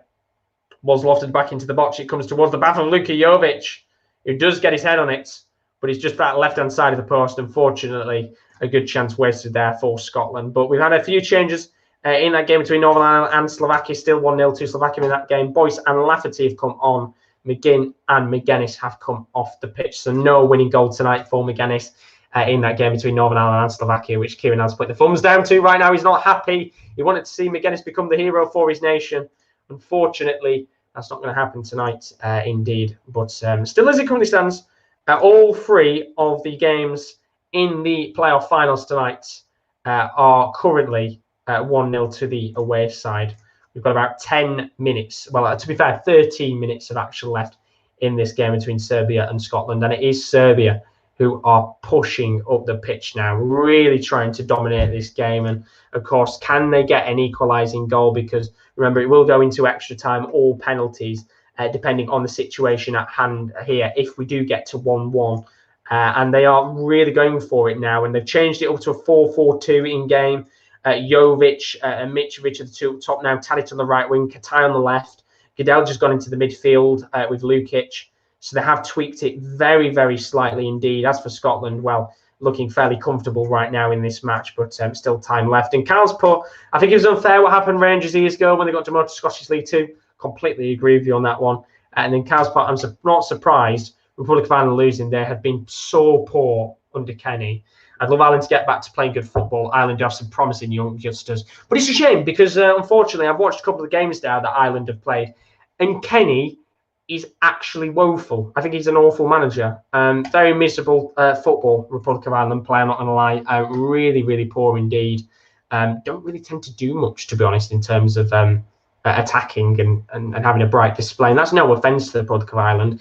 They're just pretty boring right now under Kenny. And I guess it'll have to see over time to see what happens if they stay with Kenny. Of course, originally it was Mick McCarthy that was in charge. Then Kenny came in. But, you know, we'll have to see indeed because they're 3-0 down to England right now. And while my stream went down for a second, luckily I've got it back. Thought for a moment there we're going to lose coverage of the Serbia-Scotland game. We are now into the final 11 minutes of action as it currently stands. Serbia 0. Scotland 1, Northern Ireland 0, Slovakia 1, and Hungary 0, Iceland 1, as Serbia desperately look to push forward here in the last couple of minutes and try and get the equalising goal in this game. But Scotland could counter-attack, and they are trying to do that right now. And it's the player who scored could potentially be the winning goal of the game, Ryan Christie, bombing down that left wing. Eventually, he's going to lay a ball into the path of Andrew Robertson. And I think Scotland have to go for it here, get that second goal, kill the game off and make sure Serbia don't have any hopes of getting an equaliser and taking this to extra time. And well, there could be a chance here because Ryan Christie coming down left-hand side, he's seen Lyndon Dykes in the box, but his cross is just a little bit too weak and Rajkovic is able to get to that cross and try and get Serbia on a counter-attack here. And it's unfortunate because that was a really good chance there for Ryan Christie to get a goal and an assist to his name and be that big hero tonight. And, of course, he will still be the hero potentially with 10 minutes left of this match. But you never know. We could still see Serbia get back into it, although they're coming forward once again. And who else is it? Ryan Christie. This time he's on the right-hand side trying to come forward. He has honestly been the best player on the pitch by a country mile tonight. He's been everywhere over the last kind of 15, 20 minutes. He's been on the left wing. He's been on the right wing. He's been in the middle. He's just really good so far. But nothing coming of it in terms of an opportunity for Scotland right now. But we are going to go to KD in terms of a few substitutions that have been made. We're not going to go to him now, of course. 3 substitutions made. McLean, Brady and Long have come on.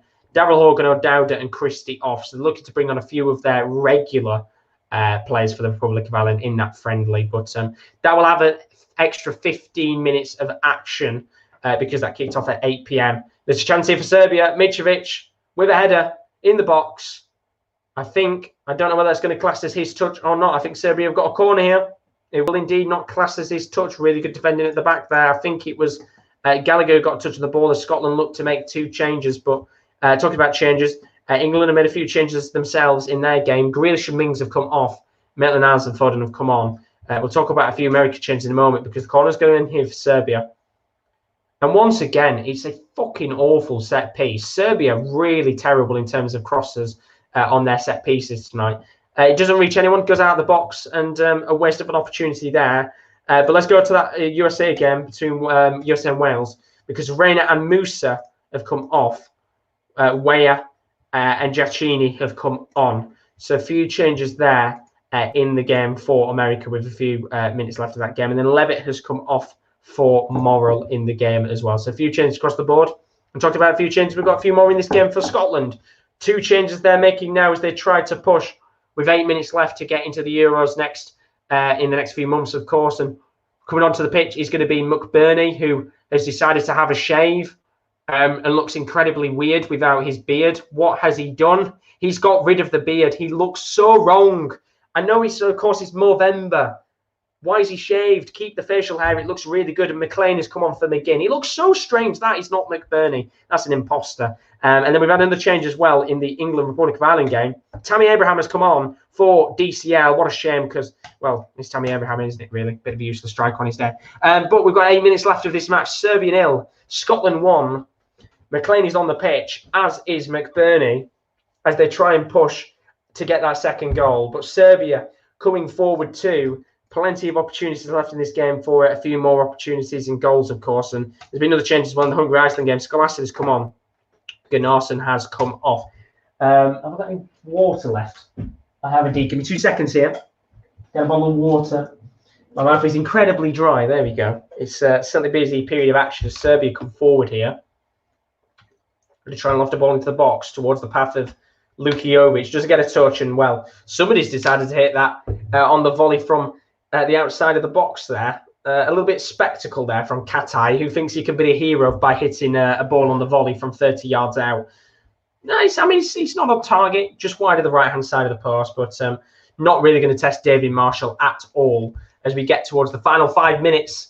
Are we going to see any late heroes here? Are we going to see any games go to extra time or penalties? It doesn't feel like we are, but we'll have to find out and see if there's any late heroes as it currently stands across the board tonight. Serbia 1-0 down to Scotland. Ryan Christie being the hero in that game.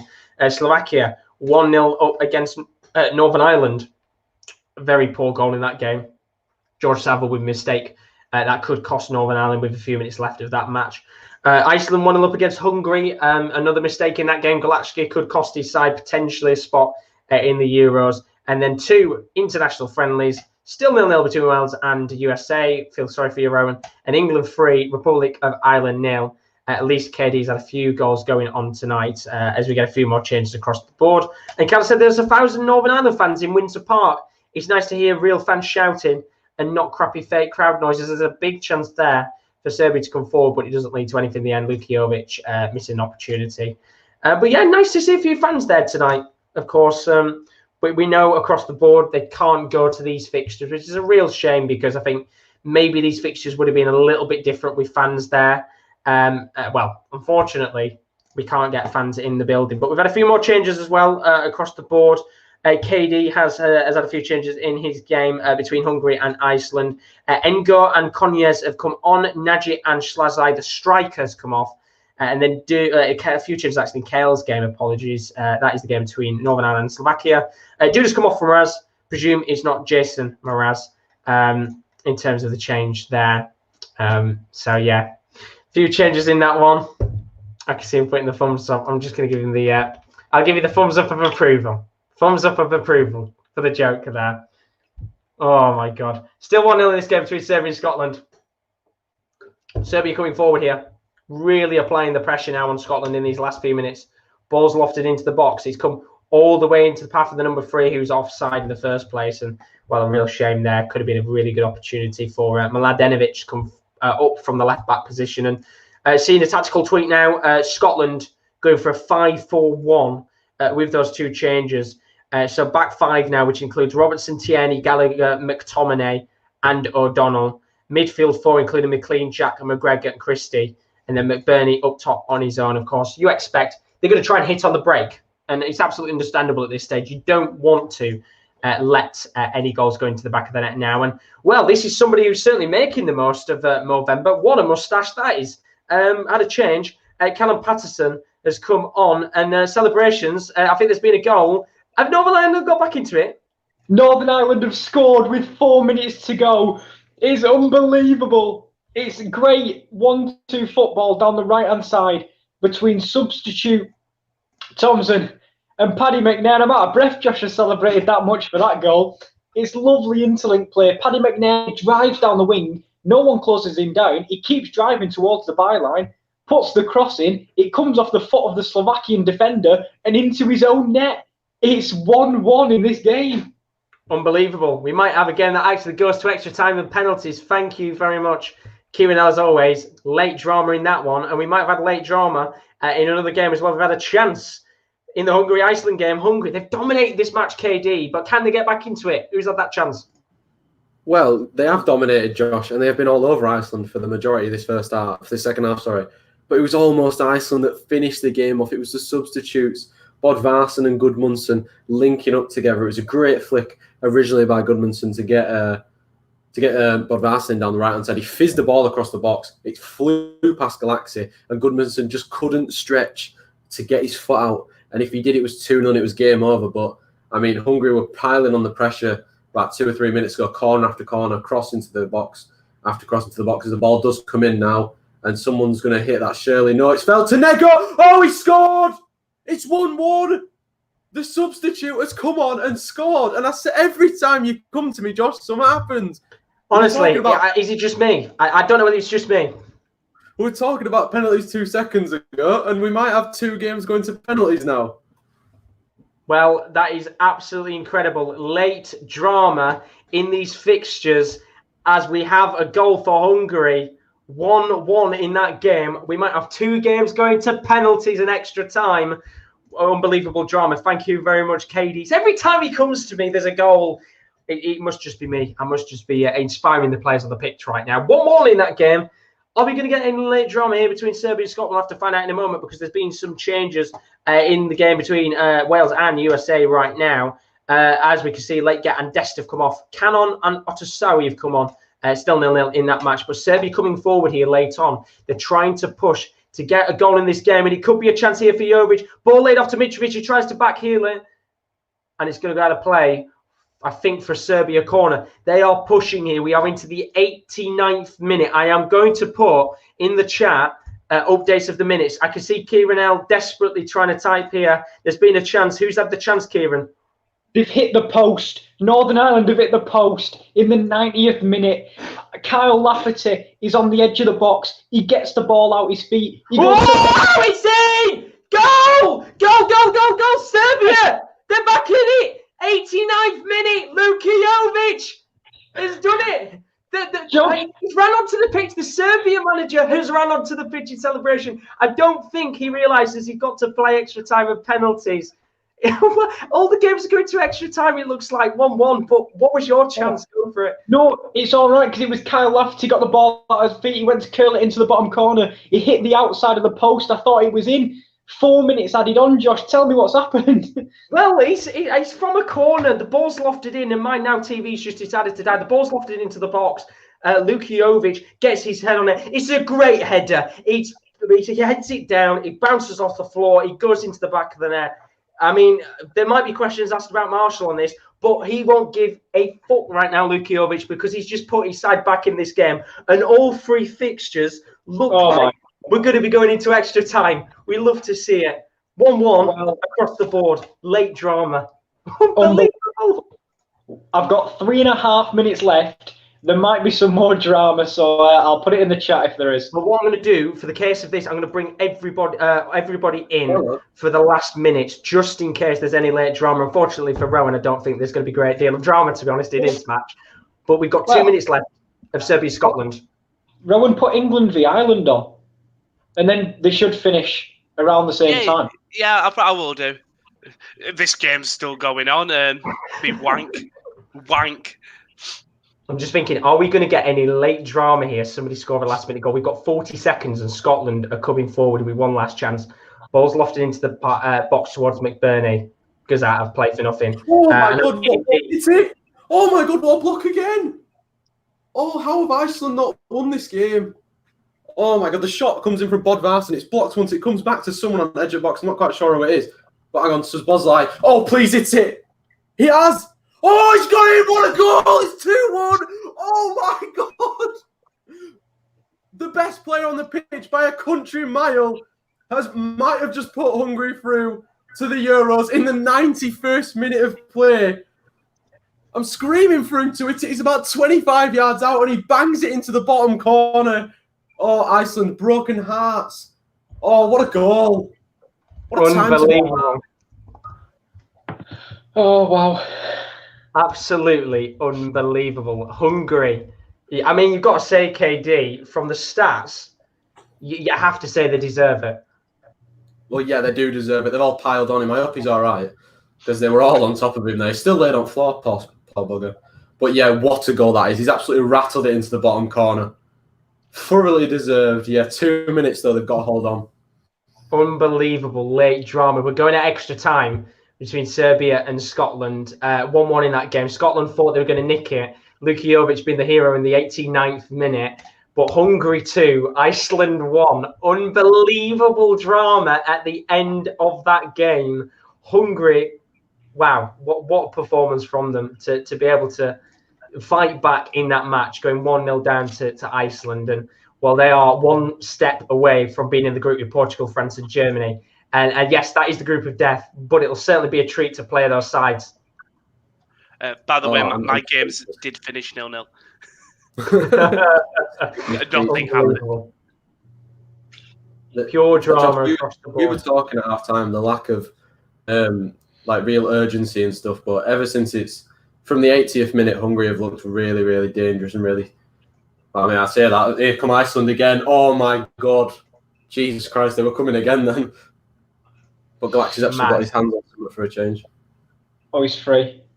There's 20 seconds left, and Slovakia. He's turned him inside out. The ball's in. It's cleared, but 15 seconds to go.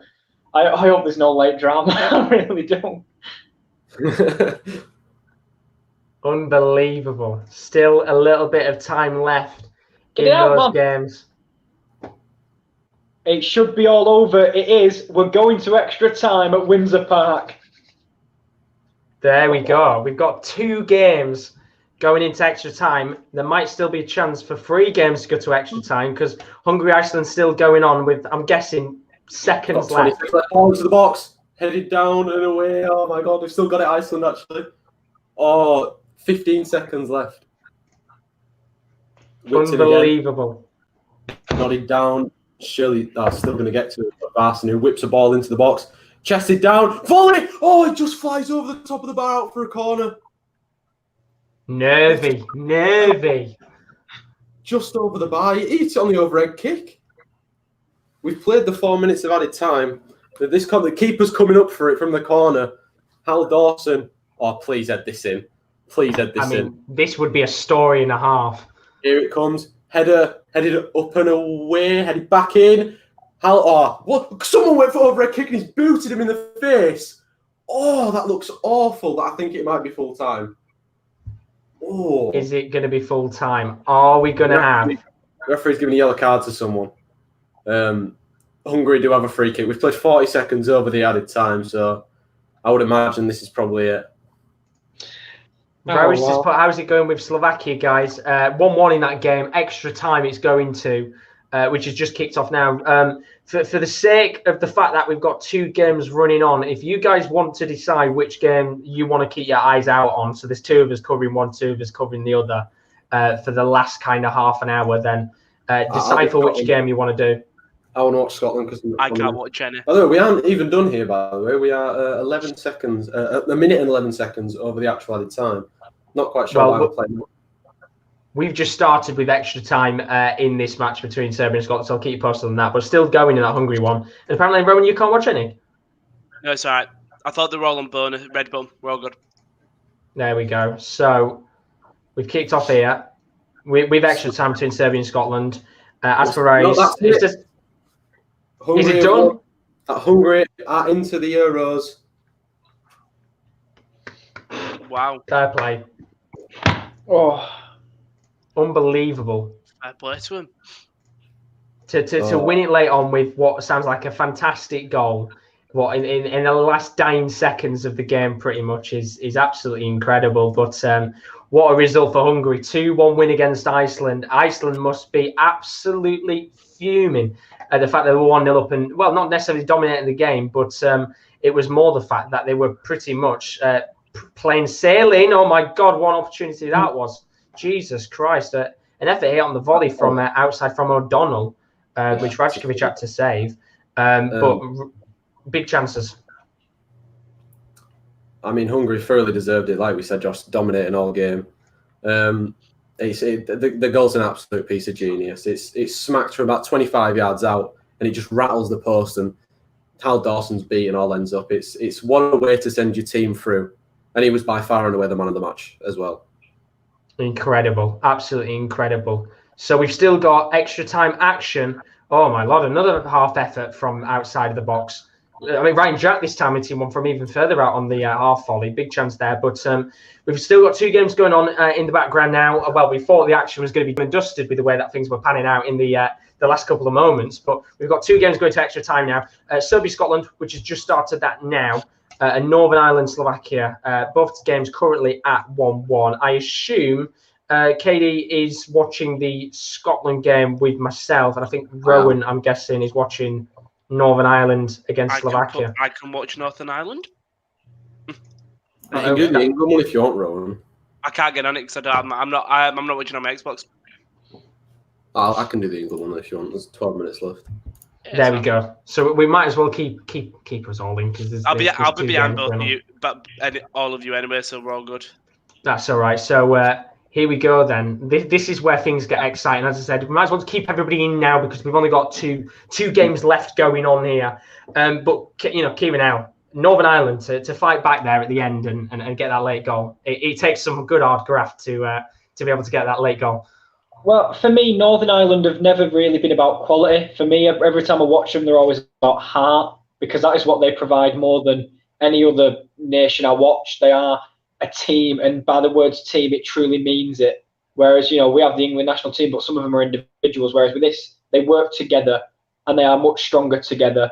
We've not even kicked off yet, so Josh, we'll be actually a bit behind you. So which makes for more drama. I mean, we're now 4 minutes into the additional time, and as I said, Scotland have had 2 small chances in this game from the half volley, one from Ranjak, one from O'Donnell. Of course, Scotland never tend to make things easy for themselves, do they? And Raris has put in the chat, in Slovakia, we named this match as the match of the history. We are so close. I really hope. Very best of luck for you, Raris, because, well, another half an hour of action is always nervy for any fan at this stage. Well, sadly, they were 2 minutes away from history, and Paddy McNair drove into the box, and Milan Skriniar poked it past his own goalkeeper, which is... it was an unfortunate mistake, but we are now about 40 seconds into the edit time, so I think we will be about 5 minutes behind you. There we go. So we might have a bit more drama in these games. While things are a little bit quiet, not the best game, Rowan. Wales versus USA, 0-0. Yeah, boring, really. There's not much you can say about 0-0. But chances for both sides, and the keepers stepped up, but it was just a really boring game. Yeah, nothing happened, and I think for USA they can take some positives that this young side took the Welsh side to a draw, but there's a lot to improve for both sides. I think Wales really did miss Gareth Bale and Aaron Ramsey. Yeah, there's not much to say about a 0-0 draw.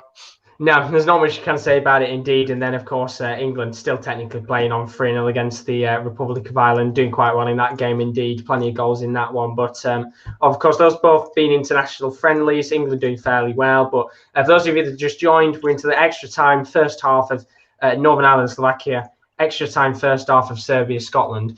Tell you what, lads, it's felt like a long time since we did a watch-along where we're all together. I think the last time we did one was it's got to be the Champions League, where we were all sat watching kind of the same games going on. Maybe, yeah.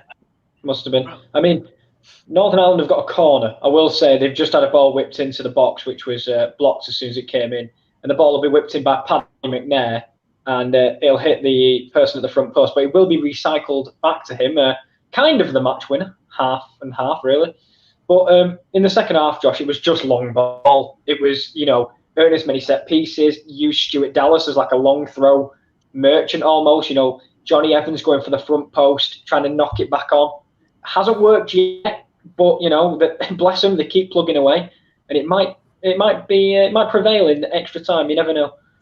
I mean, Stuart Dallas still on the pitch. We talked about him in the beginning of the game. Apparently, it was a potential injury there, but is he all right now? I think he's fine. It was weird though. Like, I still don't understand the whole. Oh, he is flicked on this first time now, and it's flicked back in, and it's a bit of head tennis around the area. But yeah, it was interesting because I wondered why they had oxygen if it wasn't that bad. But I don't know, Josh. Maybe he's fine. Making sure he's all right. We've got a corner here for Serbia. We're now 7 minutes in to the 15 minutes of additional time. This is where the goal originally came from a corner before. Luka Jovic, of course, being the super sub. It's going to be whipped into the box.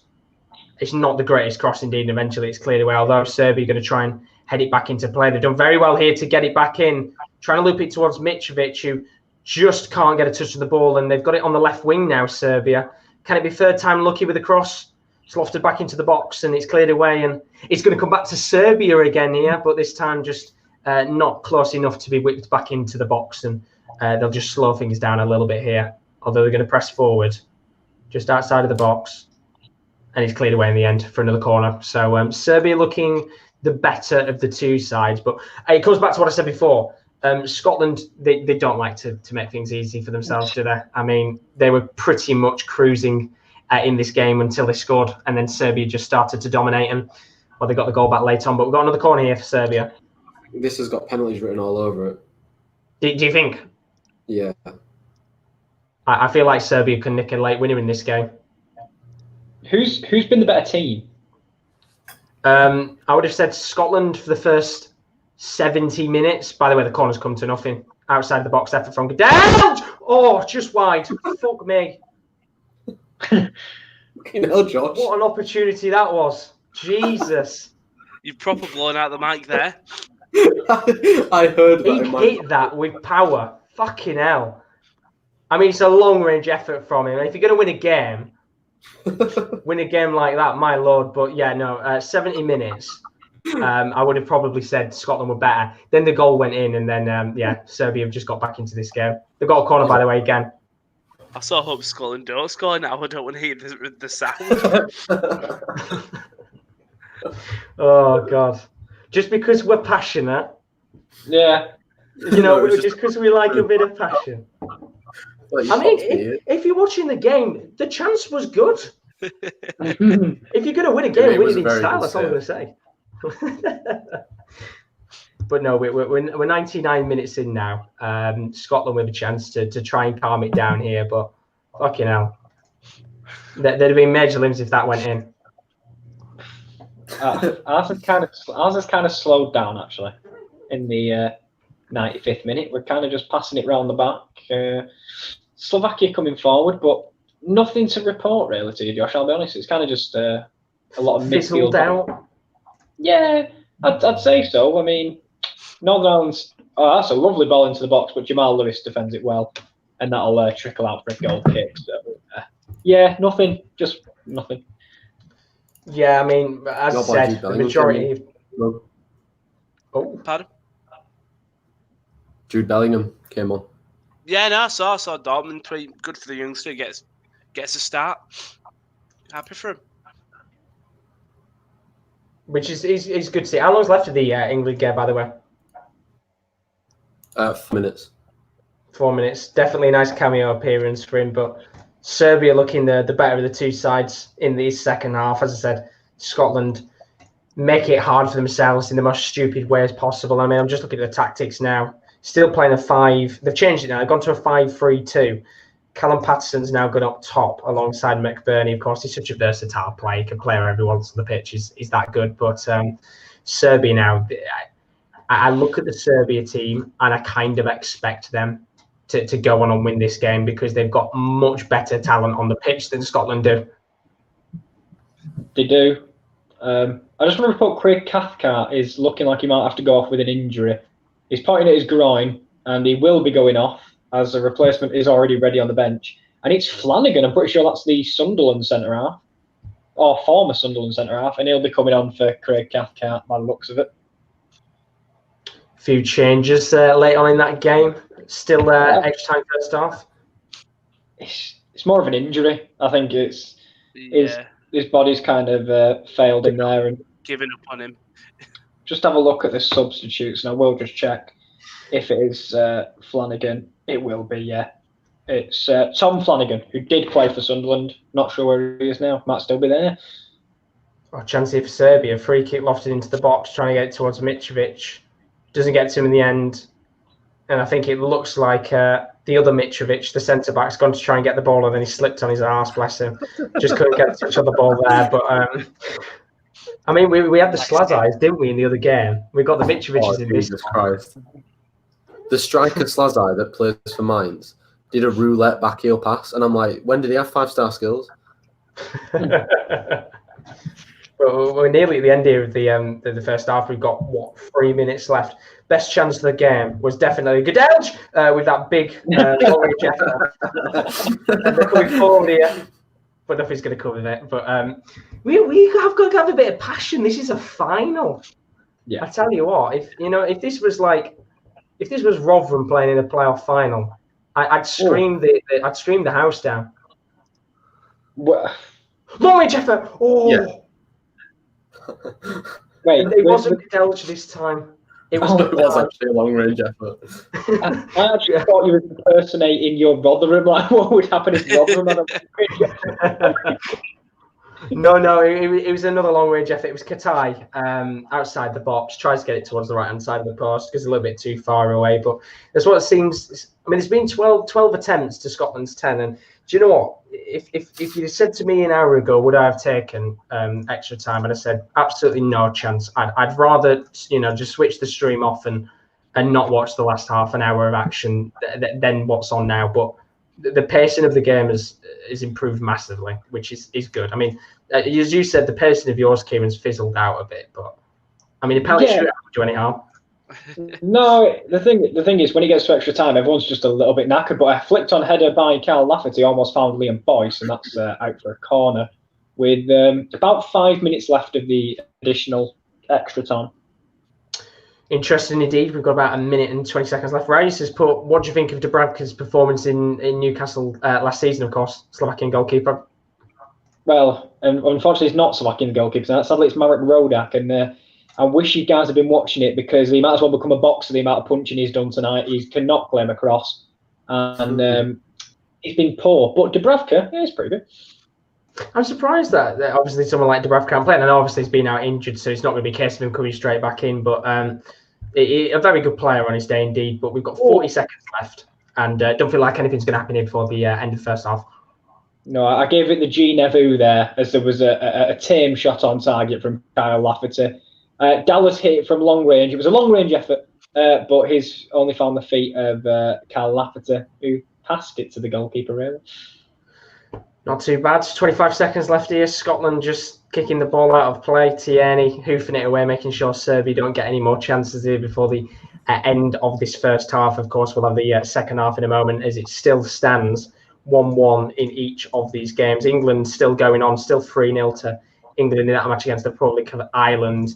But I don't think the referee allowed anything on here in terms of additional time. I expect that whistle to go straight away, which he's put it straight to his mouth. It is going to be 1-1 at half time of the first half of extra time. So Northern Ireland still going on for a few more minutes, of course, kicking off a little bit late because of the additional time in the second half. But can you see any more opportunities, Kieran? I'd like to hope so. I'd like to hope for at least one. We've got about 3.5 minutes left. Paddy McNair's just been shoved out of play, and he is immediately cramped up in the fall. It was the substitute De Rus who shoved McNair out of play. Been the hero for his team tonight, but he's down and getting stretched out by Flanagan. So I don't know if they'll require another substitute. I'm not sure. Substitutions galore at the end. Obviously, you can't help it. I mean, KD, you've watched the last 15 minutes of this half. Who would you say looks the better of the sides? Definitely Serbia. They just look like they've got so much more hunger and desire to go for the goal, and I think Scotland never look like they have hunger at all to go forward and try and win the game. No. He's going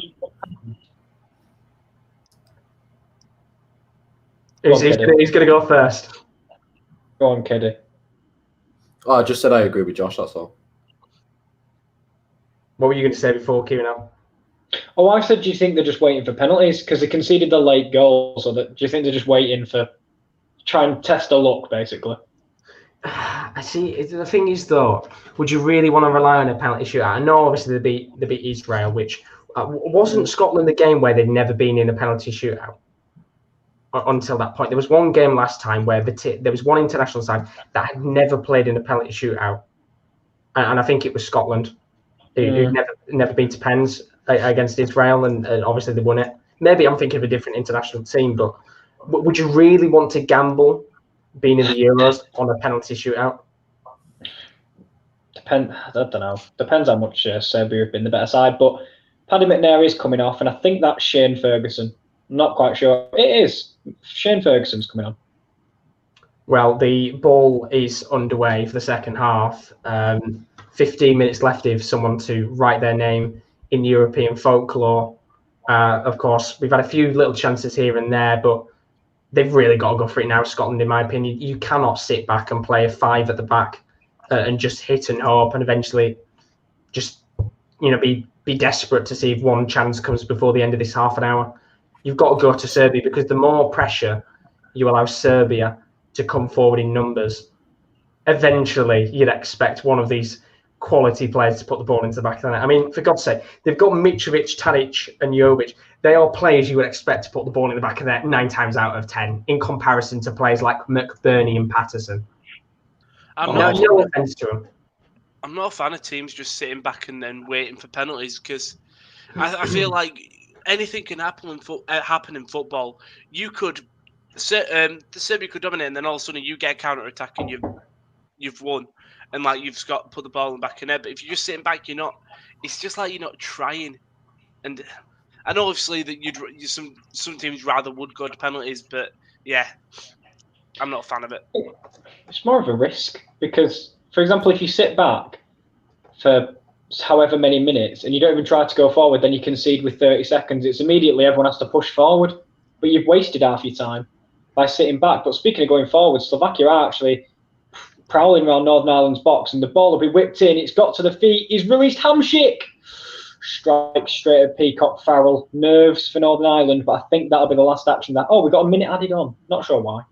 Well, we've got a play down currently right now in this game. I think it might be Milinkovic has gone down here. So just a bit of a time for some of the players. Oh, no, sorry, it's Mitrovic has gone down, the centre-back. Bit of time here for a couple of the players to just have a quick drinks break. And I think very similar to situation to yours, Kieran. Mitrovic, bit of an older player. I think his legs might have just gone from cramps. So we might get, 1 or 2 more changes in this match.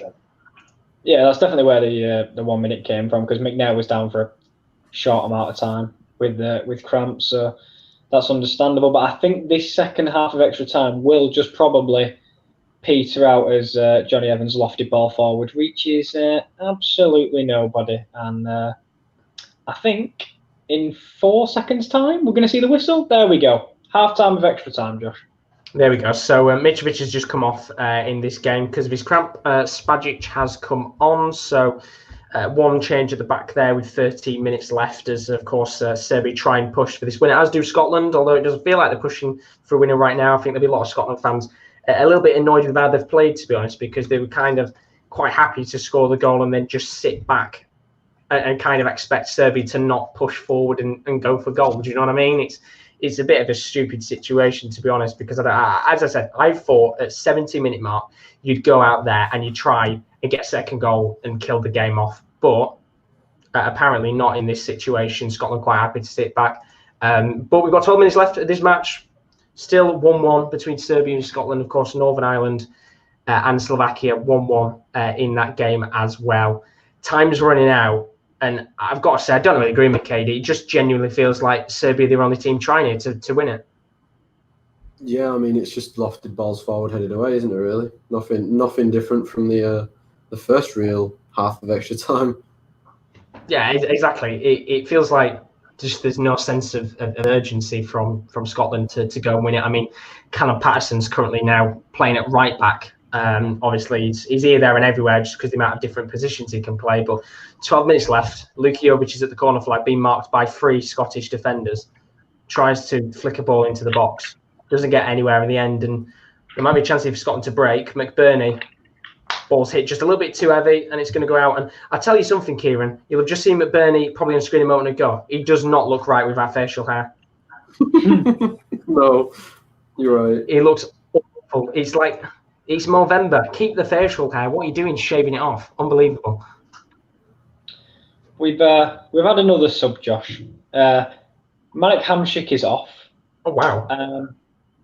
And I have no idea who's on. So I'll have to have a double check on the squad screen. I'm surprised they've taken Hamsik off because you'd have thought in a situation like a penalty shootout, he probably would have been your best player. He took the shot at the end of the half, which obviously trickled into Peacock Fowler's hand. He did squint on his way back. I'm not sure if that was, anguish because he'd missed the shot or he'd felt a tight niggle because he's one of them. He's another older player. And coming onto the pitch is a man called Gregus. Gregus, one of the two. Interesting shout. Serbia coming forward here on the left wing. Going to try and lob a ball into the box. It's going to come to the edge of the box. It looked like it come towards Tadic, who's gone down, asking for a free kick. Referee says play on. Then one of the Serbia players tries to stop play, but the referee just says just keep going. And then there's a header, I think by Tadic, just a little bit wide of the post. Unlucky there. 3-0 to England, by the way. 3-0 win for England. Not too bad there. Ruiz has put shit last 15 minutes. We are bad at penalties. And then he's just put, wow, Hamsik off. GG for us with the annoyed face. He's been all right tonight. He's been that experienced head in midfield. He's sprayed some nice passes, some nice switches of play. But I wouldn't say that he's been the standout player. I'll be honest, Josh, there actually hasn't been a standout player. It would have been quite a boring game had Paddy McNair not gone on a marauding run to equalise in the 88th minute. Well, I mean, it's the same with this. I would have said the standout player at one point would have been Ryan Christie because he was here, there and everywhere. And then obviously now they've got the goal back. I haven't seen Scotland belly attacking this kind of half an hour action. By the way, Peter Roman's in the chat. He's put, do you want to know something about Willy Bolly? Bolly loves a Willy. Lovely. Thank you very much, Peter. Keep chucking the stats and the things for us. We do like Willy Bolly around here. But we've got a chance. I wouldn't really call it a stat, Josh. No, I don't think that was a stat. Maybe a fact. If at the end of the day, if Bolly likes a Willy, we loves a Bolly. Each their own, I guess. Peter's chucking us some important information in the chat, isn't he? Really? Fact, if anything. Well, no, because he's just telling us it, so you couldn't say it's a fact. That's just more of an opinion. So it could be a rumour. Yeah, exactly. A rumour is probably the best way to put it. I mean, it could be a stat as well. Obviously, we are a channel that is diverse, so we do appreciate everyone. But I don't think it is a stat, Josh. But it might. Thank you very much, KD. I appreciate the support. Rowan, unbelievable. Chris has put, what am I seeing? You're seeing Willy Bolly in the chat right now. How are you doing, Chris? Hope you're all good as always. And that's a stat. We've got 8 minutes of action. There we go. Rowan's gone. Unbelievable. That's a shame. He's put the middle fingers up. There we go. Unbelievable. It's all falling apart now. No, we've got 8 minutes left. Jokes aside, really not much going on in this second half as there so far between Serbia and Scotland. And I'm pretty sure, Kieran, there's probably not much going on between Northern Ireland and Slovakia. I went and tried to Google the definition of a stat, but should have wrote statistic, to be honest. Yeah. As you can tell, nothing's happening because that's what I spent my time doing instead. But, I mean, if Peter's in the chat and he wants to tell us whether he thinks it's opinion, it's a stat, I don't know if it's just anything you want it to be. Tell us in the chat, Pete. He's probably left by now, but I like that. He just comes in, tells us his stat ? And then leaves. It's fact. Rowan is definitely Googling the definition of a statistic. No, you're all right. No. I was looking to see Ben Yedder's withdrawn from the France national team after testing positive for COVID. That's a shame. Doesn't mean Giroud gets more game time, though, so it's always positive, I guess. But we've got 6 minutes left here. Serbia trying to come forward. The definition of statistics is a form of mathematical analysis that uses quantified models, representations, and synopses for a given set of experimental data or real-life studies. Statistics studies methodologies to gather, review, analyse, and draw conclusions from Slovakia. Good damage effort straight into the hands of the goalkeeper. It's 2-1 to Slovakia. They've took the lead. It's literally out of nothing. It's a long ball over the top. Johnny Evans does not deal with it at all. It's absolutely awful. It's his back. DeRoos takes a few touches to get it out of his feet. And again, just like in the first half, Peacock Farrell's beating his near post. Wow. So, I mean, I've just seen in the chat, obviously, Ruiz is buzzing right now. Absolutely buzzing. So I'm a bit behind Kieran. That is bad. Johnny Evans puts his back to the ball and he just doesn't track it. That's bad by Johnny Evans. Yeah, and to be honest, Peacock Farrell don't cover himself in glory. He shouldn't be getting beaten with your near post. And he's been beaten twice at his near post. It's a decent finish from Duris, but Northern Ireland have kind of threw everything at it, and now they've got about 10 minutes, I think. I can't see the clock, but about 10 minutes to turn it around, and Slovakia look like they're on their way. Awful, terrible defending from your most experienced defender.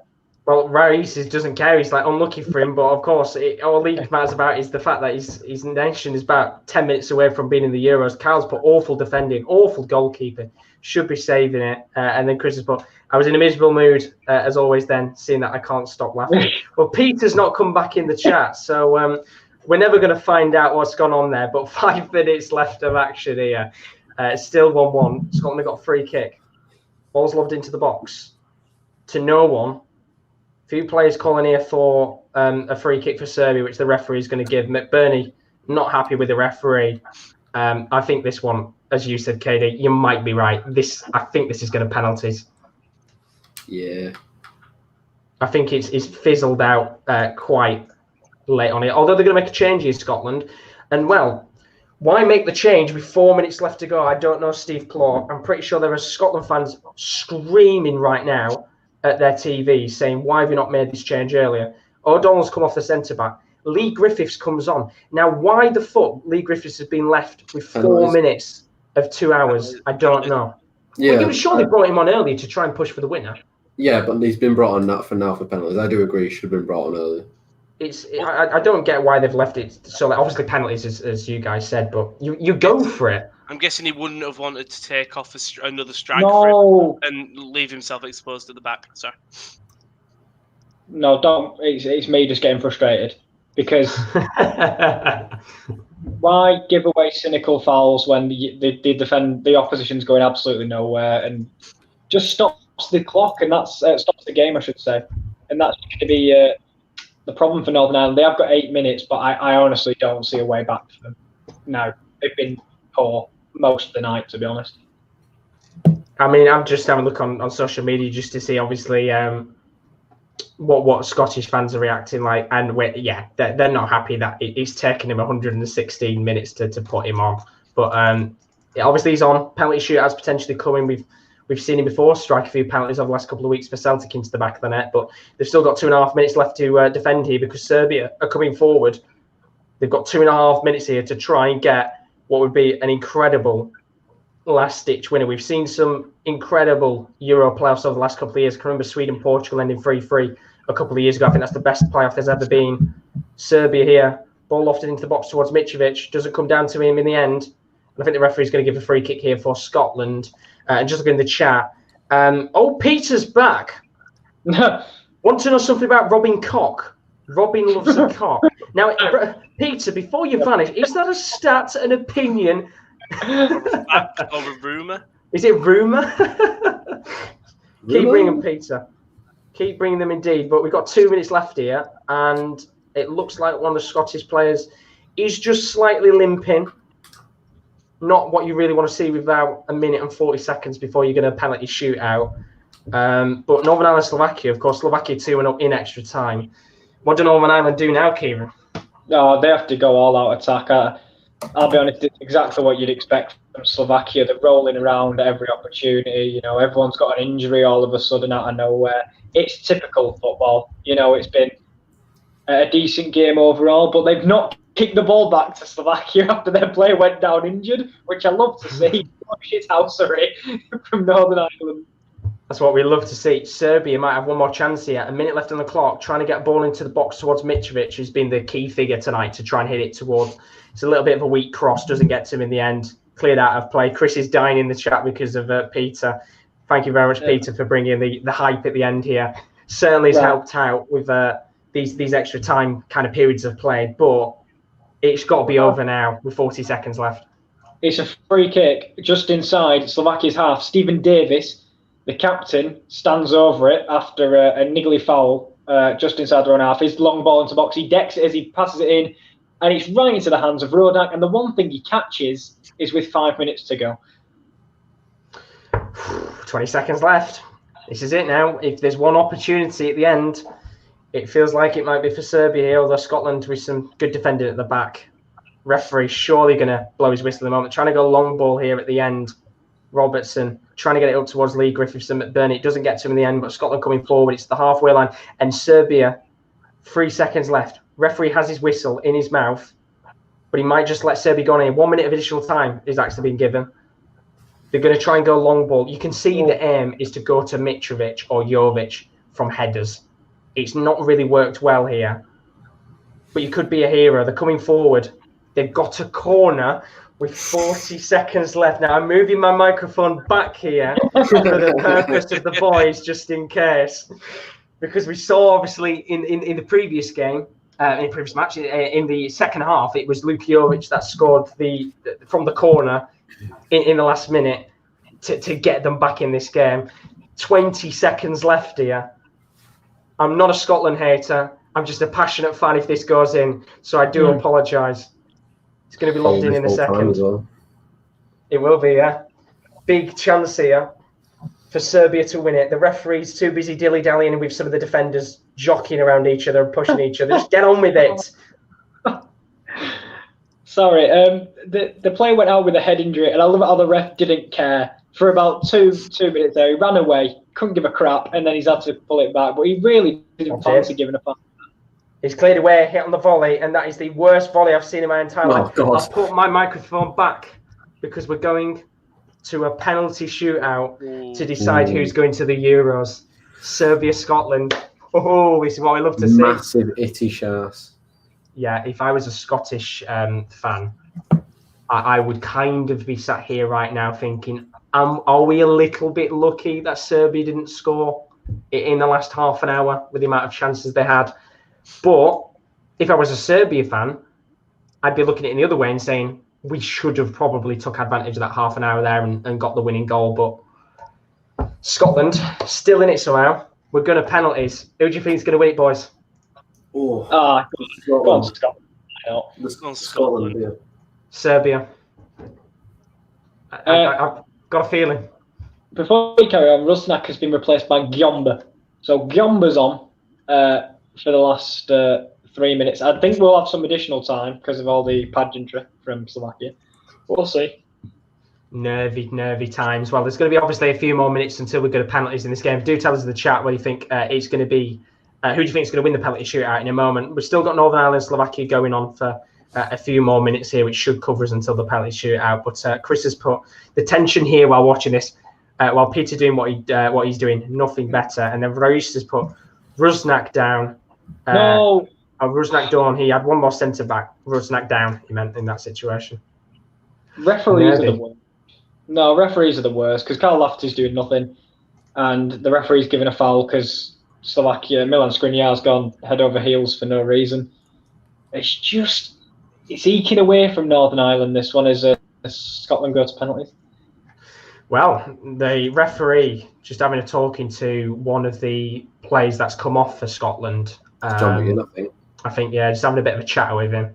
I don't know whether John McGinn's maybe asking him to chuck him a bit of cash over to see whether Scotland could win this. In terms of a payment, you never know. I think he was asking if he could take one of the penalties.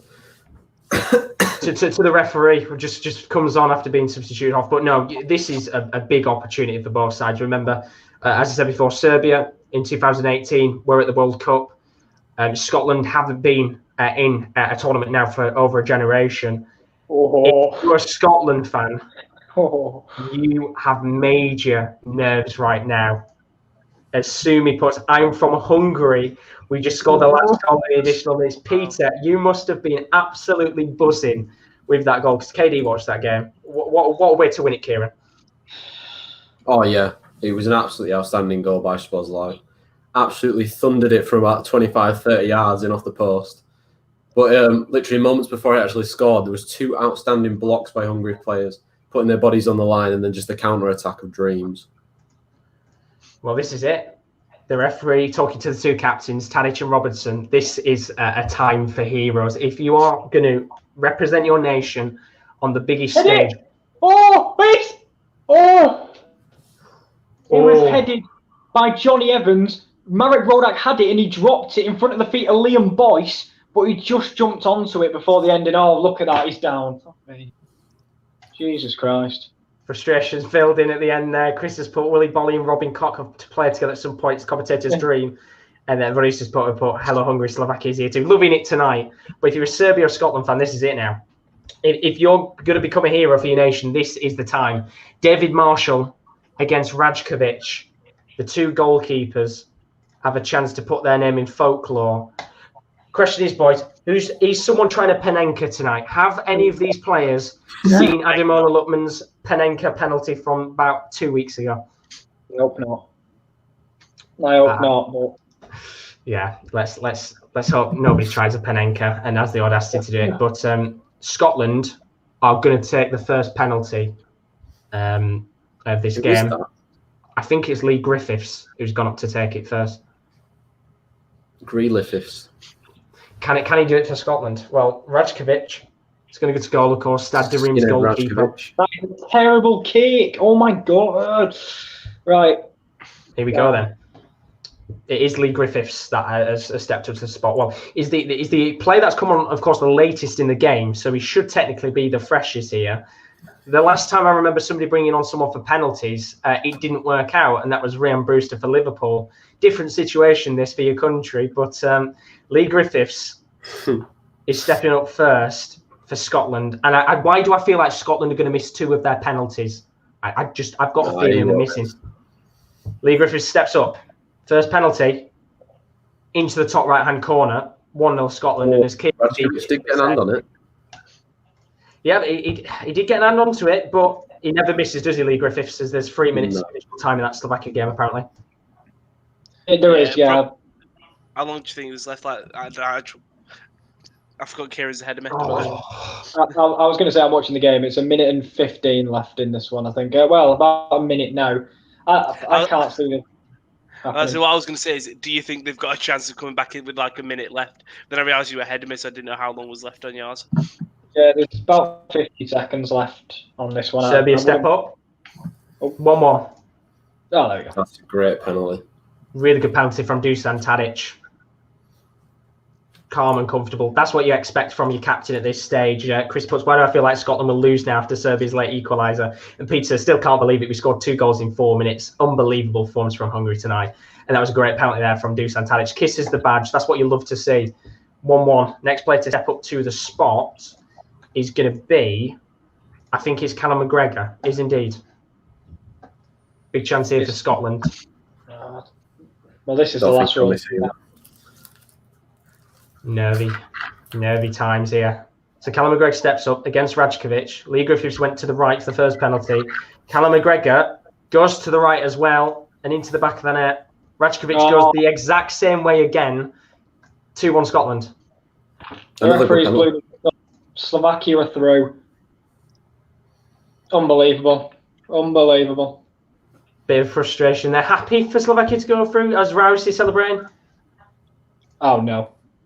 I'd much rather it have been Northern Ireland, but did they deserve it? Probably do on the fact of tonight. It was a very dull affair. So good result there for Slovakia. Next penalty is for Serbia. Oh, he's saved by Marshall. He gets a touch, but it goes over his hand and into the goal. And Luka Jovic is a lucky man. He chances. He gets a really good touch on the ball, doesn't he, Kieran? You'd expect him to kind of save that. Has Rajkovic had a black eye the whole I'm day?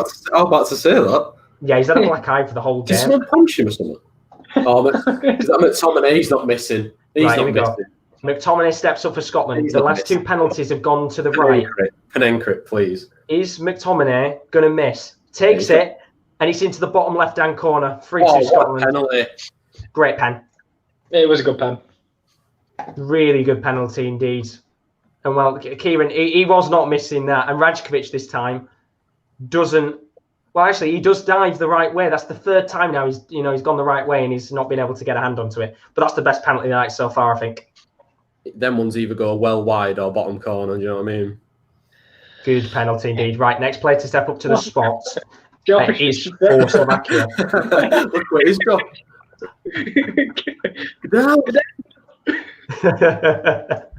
Here we go then. Next penalty is going to be taken.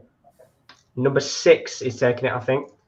Yes. Oh, beautiful Gadelge. 3-3. Lovely, lovely penalty. Strokes it home. 3-all. Unbelievable. Nervy. And it's number 8, not number 6. It's because he's got so much mud on the back of his shirt, it looked like a number 6. I mean, these have been good penalties so far. Next penalty coming up for Scotland. Can they put it into the back of the net? That's the question. It's going to be Ollie McBurney who steps up next. You can tell because he wears his socks like near his ankles. McBurney. Oh, it's a lovely penalty. He ran up to that completely reassured he was sticking it in. And, well, he looks awful without his facial hair. I'm going to keep saying it until it grows back. 4-3. Has he got a little bit of a tash still? He has. Yeah, Movember. He looks like Dexter Loomis. Oh, he does. Good. Your wrestling reference.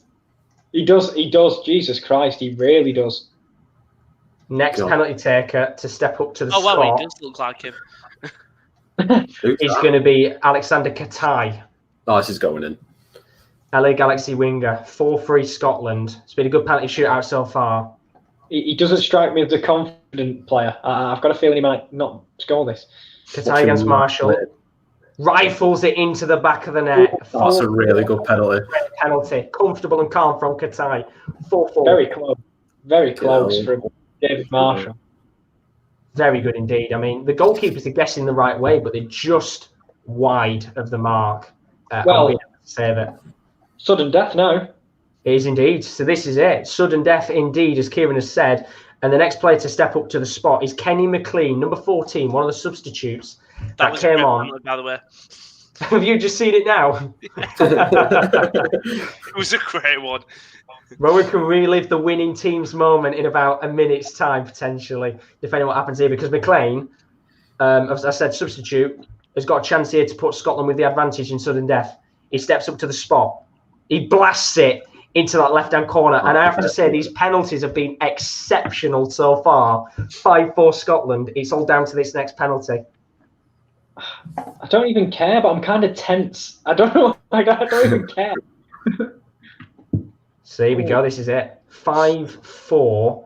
And Alexander Mitrovic. Oh, he's definitely missing. Stepping up to the spot he's missing. here. You know he's missing. If he misses here, Scotland go through to the Euros into the group alongside England, Croatia, and the Czech Republic. Nah, he's putting it away. No, he's Mitrovic. missing it. I'll have faith in him. Rowan has faith. And Rowan shouldn't, because Scotland are through to the Euros. Marshall, the hero. Did it on purpose. Did it on Mitrovic purpose. misses it. And well, Marshall didn't even realise. He wasn't celebrating for a moment. Scotland have done it. I don't believe it. A generation of heartbreak ends with David Marshall being the hero and Mitrovic. There's complaints here from the Serbian players. Oh, he's missed it. And well, the Serbian players, I'm guessing, must have been saying in this situation, maybe that Marshall was off his line and complaining about something there, or whether about the penalty spot being roughed up a little bit. Well, do He you know didn't look off his line. when he didn't celebrate? He did look at the referee for like confirmation. Well, I can tell you one thing: he's He's his back foot's on his line. Yeah. No, I don't know what they're really complaining about there. I mean, as I said, he doesn't know in that situation whether he's won it or not. But a generation of heartbreak with the penalty victory. David Marshall, the hero. Alexander Mitrovic. Once again, a Fulham penalty. That is absolutely terrible. Unbelievable scenes for Scotland. Of course, they win it 5-4 on penalties. A dramatic night for Scotland. And of course, they go into the group with England, Croatia, and Czech Republic. Where do you see them finishing in the group, boys? I mean, I would have said like low, but tonight's kind of showed that they have got a little bit about them. Third. I'd have said third or bottom after that performance. They'll probably end up beating us.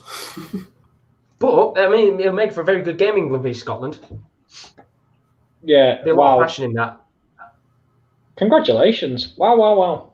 I mean, you can see, obviously, Mitrovic gutted. Absolutely gutted. And, well, he must have been taking lessons from Ademola Lookman in terms of penalties because he didn't Panenka it, but it was just a terrible penalty. Marshall saves it, and Scotland go through. So on the night, it means that Serbia-Scotland ended 1-1. Scotland go through on penalties. Slovakia with a late extra time win against Northern Ireland. Hungary, 2 goals in 4 minutes to beat Iceland. Incredible result for them.